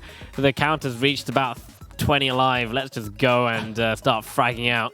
And that's 2 games in a row where it's worked in their favor. They didn't get the win last time, but they definitely redeemed themselves in this game. What a lovely Oasis circle that was. It's just absolutely insane. I've, as I was saying, I don't think I've seen that kind of circle for a long time, like maybe a year or so, in competitive anyway. And then obviously Selzen coming out with the 12 kills as well. I don't think I've seen that either in a long time. One player. So many rare things happening in such a short space of time. My mind is kind of fried at the moment. Mine is too. Let's go and regenerate our minds and unfry them. So we're going to do that after this short break.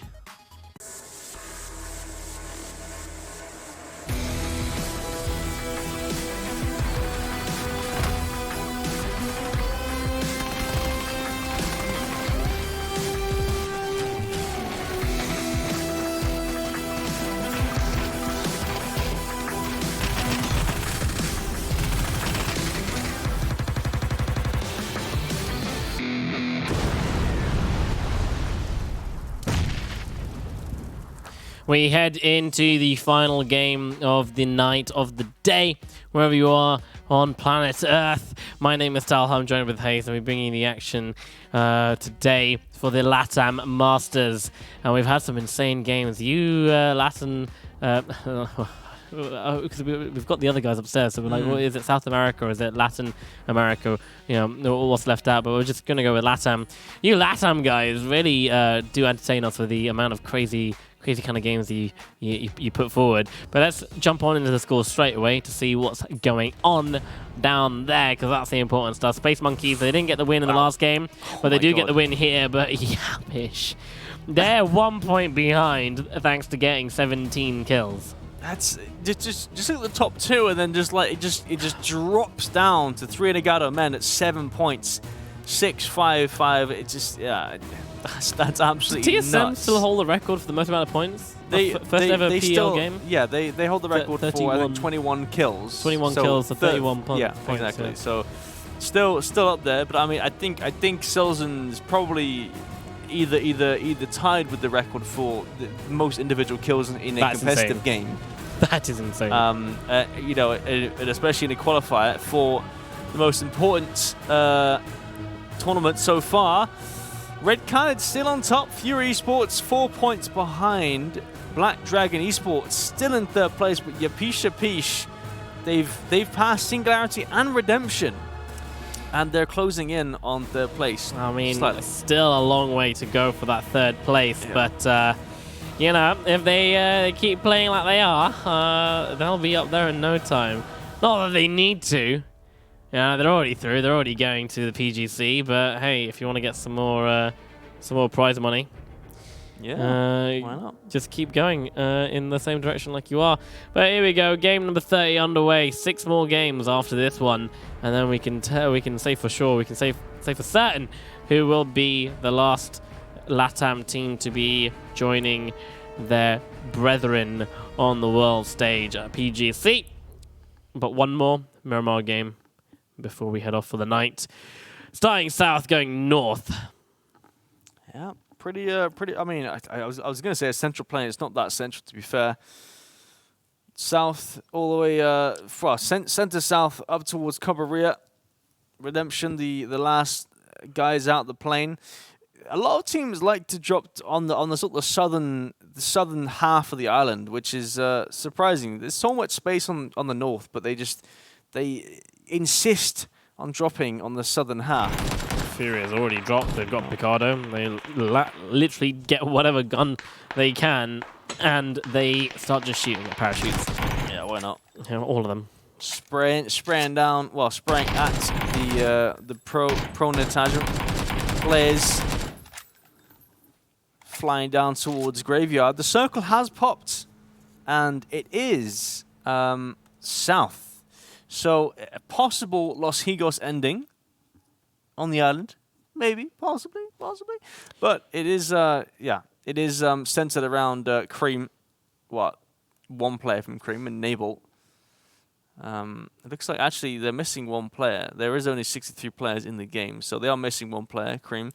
But they do have the advantage of the circle, so they shouldn't be too worse off. And well, can't do a prison ending because it's literally on the edge of the circle, so give me a minus del sur. Give me something awkward. Again, I mean, the last game was awkward enough. Let's just have a boring game for this one. Just have a normal boring game, please. I mean, to be fair, that was, yeah, I mean, it was kind of awkward, but then again, like all the rotations around the north, it just kind of, everyone just squashed in. It was kind of fun to watch. Yeah, it really was. I mean, we were approaching like phase 7 with about 13 teams still alive. Sorry, 10 teams. I mentioned it. We hadn't even got into the placement points yet around phase 7. So it's pretty insane, and it really does show that, you know, even under pressure, even under new environments, some teams can, especially in this region, the South American region, they can adapt. Oh, yeah. And that's super important right now. It's all about rotating into this circle, and where do you go? Do you go up on the hills, because that's all there is to play in the center circle, or do you send it straight into Via de Mar? Coffee break. Rotating just past Red Cannon's Rusty Zera. Shots coming out. Nothing connecting, but just the pressure nonetheless. Oh, wow. Oh, it's actually lost a tire somewhere down the line. Not to worry, though. It's not too much of an issue. They're going to keep on going. Looking to get some sort of center position. Andy, he's just shooting off some shots. Osney, you're sending it, mate. That's not the right place to send it to. Lots of shots coming in, Andy. Tagging him up so hard. How is he alive still? That's what I want to know. Actually looks like, Rafa's coming in. This is interesting, right? Because I mean they clearly know that they're so early. They start rotating in like 3 minutes 30. They're pulling up at 4 minutes. It's only 1 or 2 guys, so this is a fight they can take. And in fact, it is only one guy right there. And he's in the barns. Sandy. Rafa's pulling on in. Cassin's being shot at from behind. Psychopada, he's up there on the hillside, so he can give Overwatch and pass down information to Andy, but pretty much Andy's on his own right now. Psycho hasn't spotted out the guys. Surely Hello? you can see the player just to the left of the houses. Big. Come on. Hello? Oh, he's just missed him too. That could have been a knock, which would have helped out his teammates so much. He hears the other vehicle. Well, he should hear the other vehicle coming in. Nico. But that's strange. He didn't actually hear that. It's very odd. Very strange. There is still one other building that is available in there, and it is the Scribe building. Where's the rest of Red Cannons? Raspu's coming in. He's got Overwatch from a different angle. Nicoletti's just out in the open. Raspu should be able to see him. Should possibly be able to. Does spot him. There we go. Take So some shots. spots up the player. I'm not sure if Andy has any angles on that as well. He doesn't, but I think he's not revealing his position because he's on his own, and the way Coffee Break are playing, they think he's in the big building. Yeah, I'll have to. Yeah, possibly. You could be right. They could just think he's in the big building, in the large one towards the northwest. But meanwhile, Cream further southwest of this fight going on. Meanwhile, everyone rotating around. You got some teams rotating towards, well, just around the western side. You got Yeah Gaming coming around the western road, and then you've got a few other teams on the eastern road. And that's a kill onto kill demo. Hyagwin. But Black Dragons return onto Rogi. He is knocked. Here we go. Two people. He peeks out, gets one, goes for the flush. Might not be able to get it. There's a third coming in. Andy switches to his Mini 14. Does a bit of damage, but it's not enough. And he's already done enough damage to Coffee Break right now. Managed to get two down and one flush. Oh my God! If he had a couple more bullets in his scar, he could have turned that into something dirty. I think if he didn't go for the flash, he would have had more bullets in the scar to actually get 3 knocks there. Oh, imagine.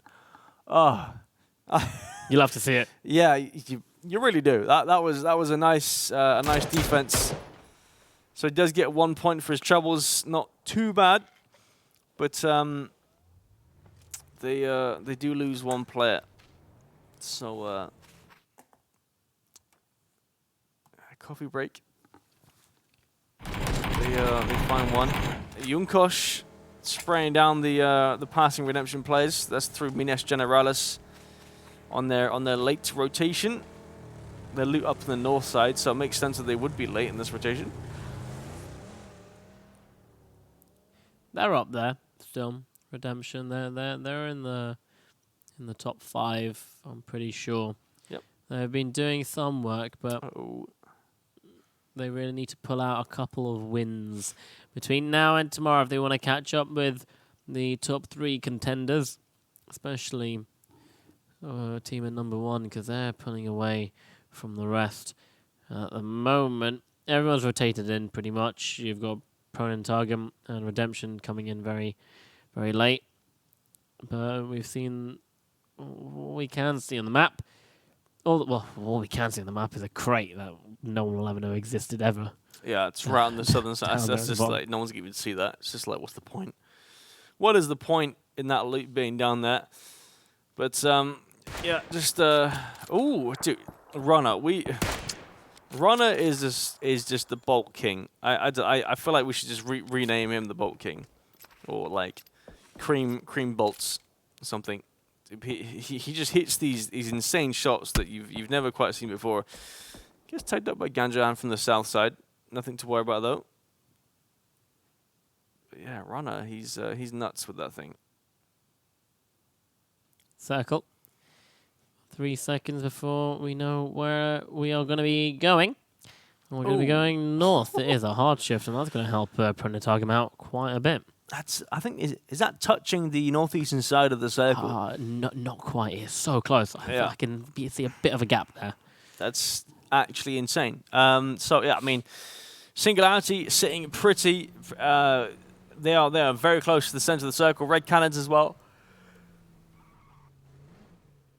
Imagine if there was a setting you could have in the circle where the circle would always be touching the blue whenever it shifts in. Well, no, I mean, thanks. yeah, no thanks, of course. All right. But if that was a thing, then teams wouldn't be going towards center. They would just be going on every single edge that they possibly can find. Yeah. Very interesting. Maybe a show match. Maybe a show match. Quite an interesting sort of theory to test, I suppose. Yeah. Because rather than everyone sending it straight to the center as much as they can, they'd be like, well, we just need to stay on the edge. But what edge? Because then you're going to be on the close side, or you're going to be on the far side. That's the thing. You don't know what edge it might be on. You don't know if it'll be. You can't really play any of the chances really. Like there's no way to know where it's going to go. Would you play center still? Because then the rotation to either edge would shorter. be shorter. Yeah, possibly. That could make sense for sure. Or you commit to one side, and if it hard shifts around the other side, then you just long rotate. That's what a lot of teams do nowadays. Oh dear Lord, this is not the scene from ET. Oh, because you've got Danny shooting at you, and that is a double knock in the air. Chickerton, he manages to find one more with the nades before they get stolen. Rusty Zera's coming in. He takes both of them before the nades blow up. Red Cannons, they need all the points they can, and Rusty Zera up there praying to the Lord. He finds himself 2 points, nice and easy. Gimme. Red Cannons, I mean, they are in the first place, so they need to keep that first place, and that's definitely helped out for sure. That's I feel bad for Furious Gaming, but then again, like it is what it is. These stolen kills, they do even out as time goes on. Pan. Yep. That took a bullet. Silzen got to heal up back behind the ridge. Yapish. They have a pretty solid sort of spread across this southeastern side of the circle. So they're looking pretty good. Coming in, Cream, still up there. South of Chumacera up on the mountains. They've got Gaming shooting at them from very far away. Nearly a whole kilometer away. Trying to take on this fight. There's Pablex, there's Ganjaran, and other one of the teammates. Vehicle's going to rotate in. You can see everyone rotating towards the center, trying to take up all these roads. And, Red Cannons, they've got a really good spot in the church, and the bang slap center in the center of the circle. Where's our top team Fury? They're not that far behind either. They are just west of Red Cannons, so pretty good positions for our top two teams. Black Dragons, they're okay. Not ideal, but the circle, he does say, okay, you can stay there a bit longer. Yeah. Fury Gaming, they're sitting really, really good in that sort of that centered area on top of that hill. They've got like a whole sort of container area with the fence just around the north, so they can hold out pretty much everyone on the northern side. And then you've got Red Cannons at the church as well, solid spot. Coming in, Yapish, they're rotating around the south. Space Monkey is also rotating down the south. Yapish need to be careful because they're driving straight towards Gaming. And they're in there on their feet, so they've got the guns primed and ready. Pablex trying to push on in. Ganjahan tagging up the vehicle of Ragnar. You've got the barrel as well. Every single shot is hitting. The vehicle just blows up like that. You've lost one, Yapish. And they need to get out of there.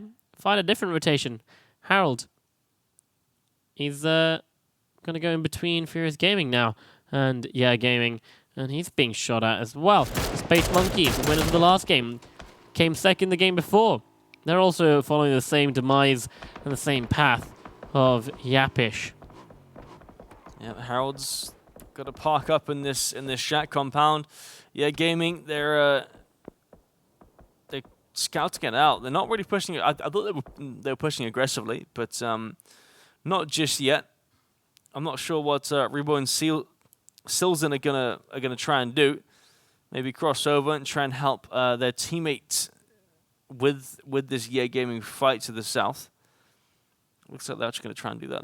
Okay, so they're going to push on foot up the. Okay, maybe not. I lied. They just hopped into a vehicle, but they're going to go towards the hill and see what they can pick up in terms of the gaming players. Meanwhile, you've got Pro Natajam. They've been knocked. Well, I mean, Rihanna's has been knocked by Redemption here over the road. So the res does come out. Some shots coming from Red Canids on the church side. That's interesting. No one's taken. Uh-oh. Yeah, Gaming trying to find Yapish on their rotation. Ribbo gets tagged up and they're very low. Pablex is going to find both of them. Not going to go for the spray. Finds Sizzlin, takes him down, gets sprayed up from the backside. Ribbo's very low. He can't get involved until he heals up. Harold, he's also surprised to see that Pablex has managed to push his way down and come this close. Get a flush. Ribbo round the other side. Pablo has to be careful. The Molotov goes in through the window. He has no idea that Pablex has actually pushed in to the garage. Oh, he gets a knock at the Rebo as well. He's inside the compound, inside the building, so it's not too bad. But this essentially enhances the push, and they're gonna push on that. Harold's gonna leave. He actually falls very low. He's lost his helmet. He's riding without a helmet now. So a little bit of a tap to the head, and he's gone. He knows he doesn't have time to get the res onto Ribbo, so he's going to leave him be, buy himself some more time, get on his bike, and he's going to yeet out of there, but yeeting straight into the area that Space Monkeys own right now. And they're going to hear him out. He's going to drive straight into two of them. Dream Rust going to hear it out, and there we go. That is the dream of Yapish ending in 16th place. Yapish. Yeah, they go down. Circle does shift. It shifts over, centered around Red Canids again. Red Canids have 3 players alive since the start of the game, pretty much, due to a push from Coffee Break. Now they're sitting pretty in the center. No org. They're looks like is he a taxi service? It seems like there's a taxi service going on here, back and forth. Noah, big shots into Feisker. Does get the flush as well. In fact, no, that was stolen by Junkosh somehow. From what? Pro Natajam just like that was about a 400-meter steal. Yeah. Wow. All right, that must have been pretty lucky, to be fair. Toddy is still there. Noah's trying to look, but it's going to be Singularity. Poma, just 2 hits. That's all it took there. Yeah. To drop down Noah. That was a headshot body shot with the SLR. Completely banged out. Nothing more to do. GBL goes down. Nabol with that one. Cream Esports. Holding this compound is on the edge. Gonna get the flush, it seems. We'll try to at least. But yeah, they're holding this compound on the edge. It's they're not into the circle. They gotta move in. Actually, Capitan has already moved towards the shack further inside. So they have some sort of anchor in the circle. This Murado's gonna blow up. And that's all of TGM out in 15th place. Ardenex just picks up a 4-piece out of nowhere. Runs over Roger Wow. Blown up vehicle still runs over Roger Wow right there. Luan Proc gets a knock, finish off Ali right at the last second. But Chikritin's going to come in from Furious Gaming and find the kill onto him. Luan Proc not going to be able to take Furrick out any further. Capitan. It's just some spectating issues. Don't worry, it's all good. He's actually shooting over towards the. I think it's the Space Monkeys guys. So yeah, looks like it. Don't worry, just some PUBG things. There's a gap in the thing, so you can actually see through it. Dream Rust finds access. Space Monkeys still doing what they can to try and get into the circle. As Creamo just sending it in towards Mechanicas. At the moment, Nehiball leading that charge, being shown up by Coffee Break. At the moment, are they going to be able to actually make a safe journey into the circle? Poma, hello. Oh, he's down. Why are you that far away from the compound? What happened there? I'm not sure if he. I think he tried to get the nade onto Toddy, but gets caught up by Vinny. I think he's surprised that Noah Organ getting pushed or at least shot at by Furia, but doesn't realize that Mayo Frango have their ridge. The circle does shift. It goes again towards the east-northeast. And looks like Fury Esports, they've They've lost the player in Rogi. He got flushed out. And the No-Org guys, they don't want to push anymore. They're going to back off, actually. Nade's coming out. Cream Esports. DreamWorks gets the knock and the flush onto Nable. Ronner, not the last one alive. Does get the knock onto DreamWorks. Hey, no. Push on the left side. Trades. So the only man alive for Cream is now Capitan. And he's getting pushed by Coffee Break. Yeah, he's the last remaining. Coffee Break just behind him. But now Space Monkeys, they won the last game. They're down to one person. Capitan has been spotted out. Osni is going to throw a nade, and I think Capitan's going to reply with his own one. He might have just seen that happen. The nade doesn't go all the way in, so it's okay. That's a good nade coming from the reply right now. Osni falls to 50 HP. Capitan comes out, finds him, gets the knock, but not before Rafa takes down Capitan and saves Osni, but not before long. Osni actually dies to his own nade as Red Canids. There's Rusty Zero up there again trying to take a kill. Yeah, so I mean, I think that Capitan would have gotten that kill for sure, because usually when you drop a nade, like the knocker gets the kill if someone doesn't steal it. So does get that kill, but Red Canids. Oh no, that is 2 for 1 right there. Hyagin falls as No-Org. They're pushing in. Mia Frango 2 kills up already. Noah coming in hard and fast. RDNX behind that smoke. Where's the rest of Furia? Have they just left? I think they have. They need to survive longer. Red Canids, they've been favored with the circle. In fact, they're in the smoke, it looks like. Yeah, there we go. They're all in the smoke. They were in the smoke, and now they're dead in the smoke. So that's Vinny with the nade. Comes out with the eliminations onto Furia. 11th place for them. Not looking good since, I mean, Red Canids is still sitting pretty in the church, 3 alive, and they're stealing every kill all around it. That wall just saved Letty's life. Solid nades coming out. No-Org, 4-man alive. They're still alive and kicking on that western side. Meanwhile, XX actually gets a knock onto Noah. The headshot coming in. Not quite in the circle just yet. That's the good nade. He's going to bounce land right next to Letty. Not enough damage to both Letty or XX, but it could be enough. God0 comes in. Goes for the little bit of a spray, but it's Red Canids. They've got the church compound, and they are just using it to their advantage. Letty in the smoke. He runs into the nade, and that goes to No-Org. But Psycho Patter from Red Canids, he's taking... sorry, Red Canids, not Candids. Ooh. Actually, is picking up some frags. No-Org down to 1 player, and that is Vinny now. They have 9 kills. They picked up so many kills. I think Vinny has quite a few of those as well. The circle does shift northeast, so Red Canids still in the circle. It shifts like all around them. It doesn't shift directly on them, but they're always on the edge. It's quite funny to see. Singularity as well on the northern side, still sitting pretty. Yeah, the thing is they've got the highest ground here, and they can't be pushed at all. Only Vinny can push them, but they're keeping an eye out for him. They know there's 1 player remaining at least, and they know where Coffee Break are because they got some frags onto Coffee Break. Look at Rusty Zero. He's trying to spot out the last player. 2. Going to check. Might be behind that vehicle. Probably. Come back to that later. Yeah, Gaming just across the road as well. They've pretty much got so much information and so many kills they can try and get. Yeah, there's lots of kills to be had on the southeastern side. Yeah, Gaming, Furious Gaming. Rusty Zero flashing out Ganjahan. He goes down. Rafa trying to make a move in the 4x4. Doesn't matter because Rusty Zero's got your name. Finds Publix as well. He is many kills. Going in for it right now. Can he spot out anymore? He does. Sees the head. Is he going to get the kill there? Danny hits the deck right now, seeing if the bullets can curve over.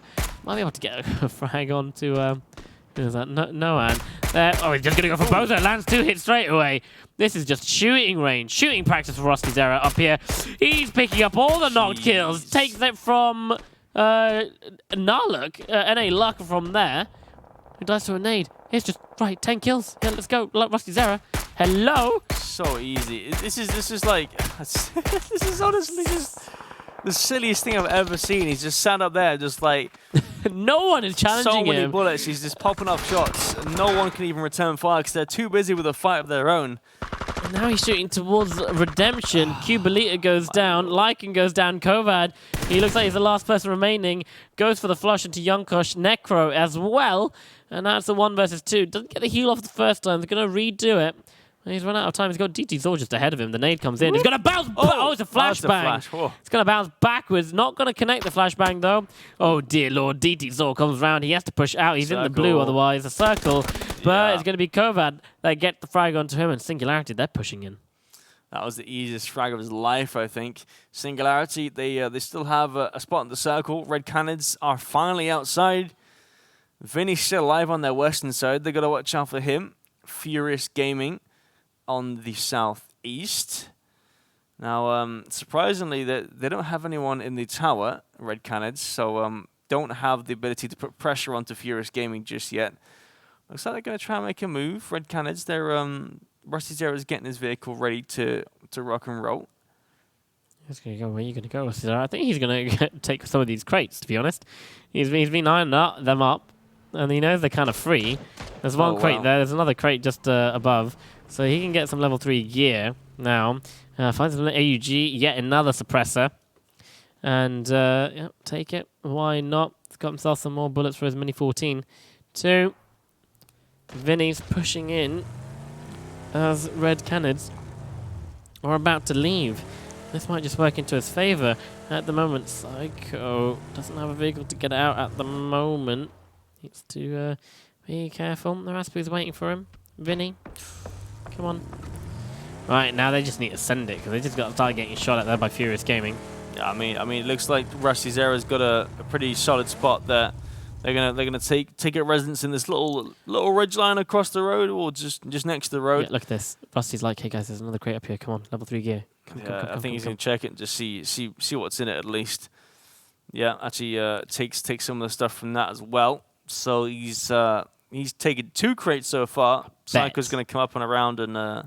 it's a sniper variant weapon. Might possibly be. DMR. Vinny, Raspu with that one. 12 kills on Red Canids, Rusty Zero with 7 of them. And they're going for more crates. What's Rusty Zero's secondary? I have no idea. Let's see. See if we can spot it out. Looks like he's got a ghillie suit as well. That's Raspu. Rusty Zero. So he's sticking with the Mini 14 and the AUG. He's got an AUG. So it's probably Psychopath must have taken. Yeah, AWM. Yeah, perfect. With a silencer as well. Coming in to close the game. Yep, this is okay. That's just what Red Canids need. But that's the thing, like two players with full level 3 gear is such a massive issue. It wasn't quite a headshot, but it did the damage. You're probably wondering what weapon that is. Yeah, I mean, you can kind of, once you hear the infamous sound of the suppressed AWM, you know you don't want to peek that anymore. That's for sure. You've just been tagged up with 89 HP in the chest. there's no way you're gonna peek that again. But Red Canids do have to move. The circle's going to shift in about 6 seconds. And it doesn't quite play the shot. The spray comes out from Psycho. They're making a move, though. God, Singularity. He's just sending it down. Yeah, he's just bombing it, He's going. He's right like, you know what? There's that amazing ridgeline right here, guys. So big. Singularity, let's just go in. And now he's in nade range as well. Oh, no. That's massive, that nade. Does a bit of damage onto Psycho. Raspu's going to pick up his vehicle. That nade does a lot of damage to Psycho. Gets the knock. That's to the circle as well. So probably going to get the kill for that one. More nades come out. Flashbangs as well. Flashes, yeah, so many flashes. Oh, the flashbang. That nade is going to do damage to Raspu, but now he's got solid cover. He can heal up. Oh my god, there's a nade coming in from behind. Who is that getting involved with? Furious Gaming. Hello, Danny. He says hi to Raspu, gets rid of him with a grenade, and now it's a 3-way fight. Kovad is just sitting there in the back line, not minding, well, he is minding his own business, letting everyone else take care of themselves as Rusty Zero finally falls, and now Singularity, they just need to fight Furious Gaming, and Kovad is looking at a top 2 situation for himself right now. Quick, trying to get a flank on. And the center of the circle, it does favor Furious Gaming. Yeah, in a way, it is on their side of the road. Kovad, they know he's there. He's making the smoke wall. the circle is shifting now. He's got to make a move somehow, some way. 4 kills on Redemption. Looks like Noran has the crate gear as well, so he does have that full level 3 to his advantage. He's actually using the crate as cover. I like it. I mean, they know he's there, so it's not like it's a massive surprise. Danny throwing out some smokes as well. I mean, nice try, but that's just a no-go. There's no way. I mean, if he wasn't crawling, the smokes would have actually, you know, could have just done a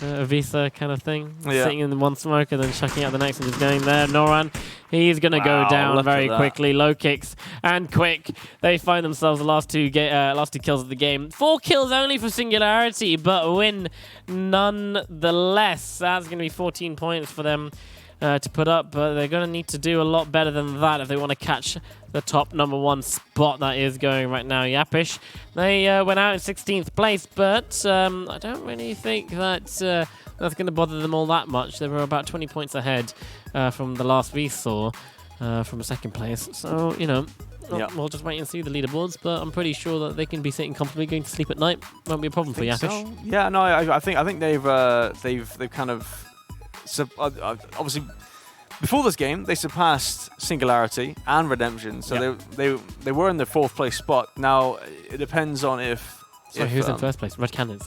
Yeah, I got that confused. Red Cannons in first place, Furia in second. I just thought Yapish were in first because they were first in the wingman that we just did. I got those two leaderboards confused. It's late. What is it? It's 4 a.m. Apologies. Yeah. Still though, yeah. Black Dragon's in 3rd, and then obviously you go down towards the 4th place, which is Names. 4th place, yeah. Which is why is that just slip? I literally just said it as well. But nonetheless. We'll just see the leaderboard because obviously both mine and HayZ's brains are just not functioning at all. That's insane. What, at this time. No org? No. It's definitely not them. No, they're nowhere to be seen in terms of the leaderboard. I mean, that's a bit harsh. I'm just being truthful. Okay.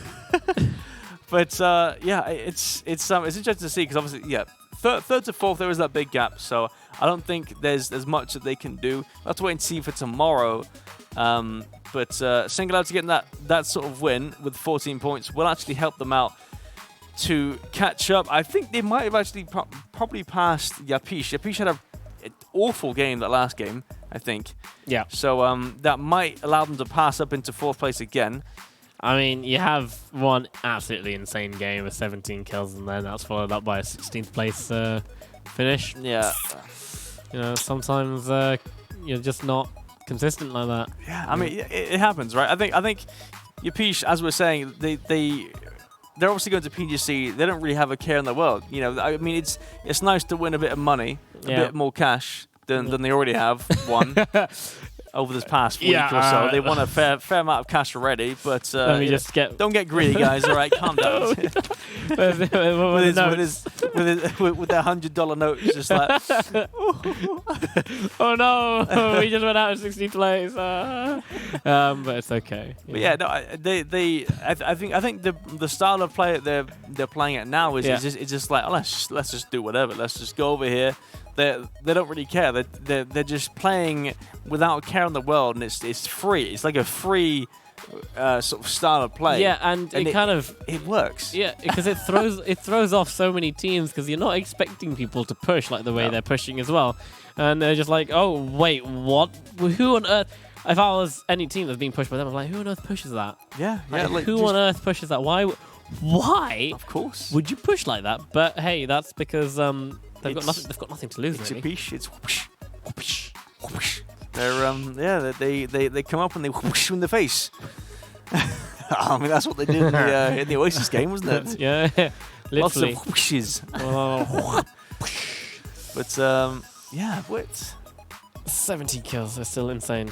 No. So I mean, 12 on Selzen. I mean, it's just come back to that game 5 though. Yeah, I've got my notes here. Space Monkey's 14 kills, Silzen 12 kills. It's like one man can put up so many numbers. More than like 30 kills between 2 teams, and everyone else had like max 3 or 2. But let's have a look at the scores from the last game and see the story so far. Red Canids. No, this is actually the score for. Wait, no. Yeah. This is the score for game 30 that we've 12 kills. Just seen. They got 12 kills, of course they're going to come first, Tal. 16 points, 14 points for Team Singularity, no Org there in 12 points, Furious Gaming 10, 9 for Redemption, Pronatagum 6, Furia 5, Yeah Gaming 5, and well, everyone apart from 2 teams, and that's Black Dragons and Yapish not being able to get any point. Well, 1 point for Black Dragons. It's not good enough when you're one of the top 3 teams. No, that's not gonna help you out. So, I mean, especially with Yapish as well, they've got 0 points at last game, so they don't move at all. We'll see the overall leaderboard going into tomorrow. Red Canids 270. That's a solid 15-point lead. Quick math, I think. Fury Esports second place. Black Dragons Esports 238 points. That's a solid 37 points above Redemption in 4th. So Singularity don't pass them up just yet. Only 2 points behind in 5th. Interesting stuff. Yeah, Black Dragons not really catching up, and the top 2 kind of increasing their gap as well. And a lot of the other teams, if Yapish do want to contend for another first place in a different league, they need to start playing with more 17-kill win. Well, if they got a win at the end of that, that would have been pretty damn good for them. Well, I mean, just keep playing the way that they were playing. That last game might have been just a slight anomaly. Just a little glitch in the matrix. But I think if they keep playing the way that they are, then it's I mean, they definitely get a lot more points than they were in the first few weeks. Coming into the game starting today, it was a 3-horse race, and now that's kind of turning into a bit of a 2-horse race. Black Dragons, we've seen them completely dominate one week, to completely not dominate, to going back to dominating, and then having the one-off great game. The consistency is not there, but they can. We see them, they're top 3 right now. They can still hold it. Yep. But that gap between 3 and 4 is getting smaller, and the gap between 3, 2, and 1 is getting bigger. And that's the number 1 spot is the spot that everyone wants to go for. And that right now looks like it's going to be taken by Red Canids, but we've got 6 more games. Yep, 6 more games tomorrow, starting at 12 a.m. CEST. So, I mean, it's already, what is it, 4 a.m. for us. Apologies if that previous game was a bit of a cluster, but it's. Well, we're trying to bring the best content to you, but yeah, 6 more games remain before we can crown the victors of the Latam Masters, and to see who is going to be taking that last slot to PGC. So tune in tomorrow at 12. We're going to be back then.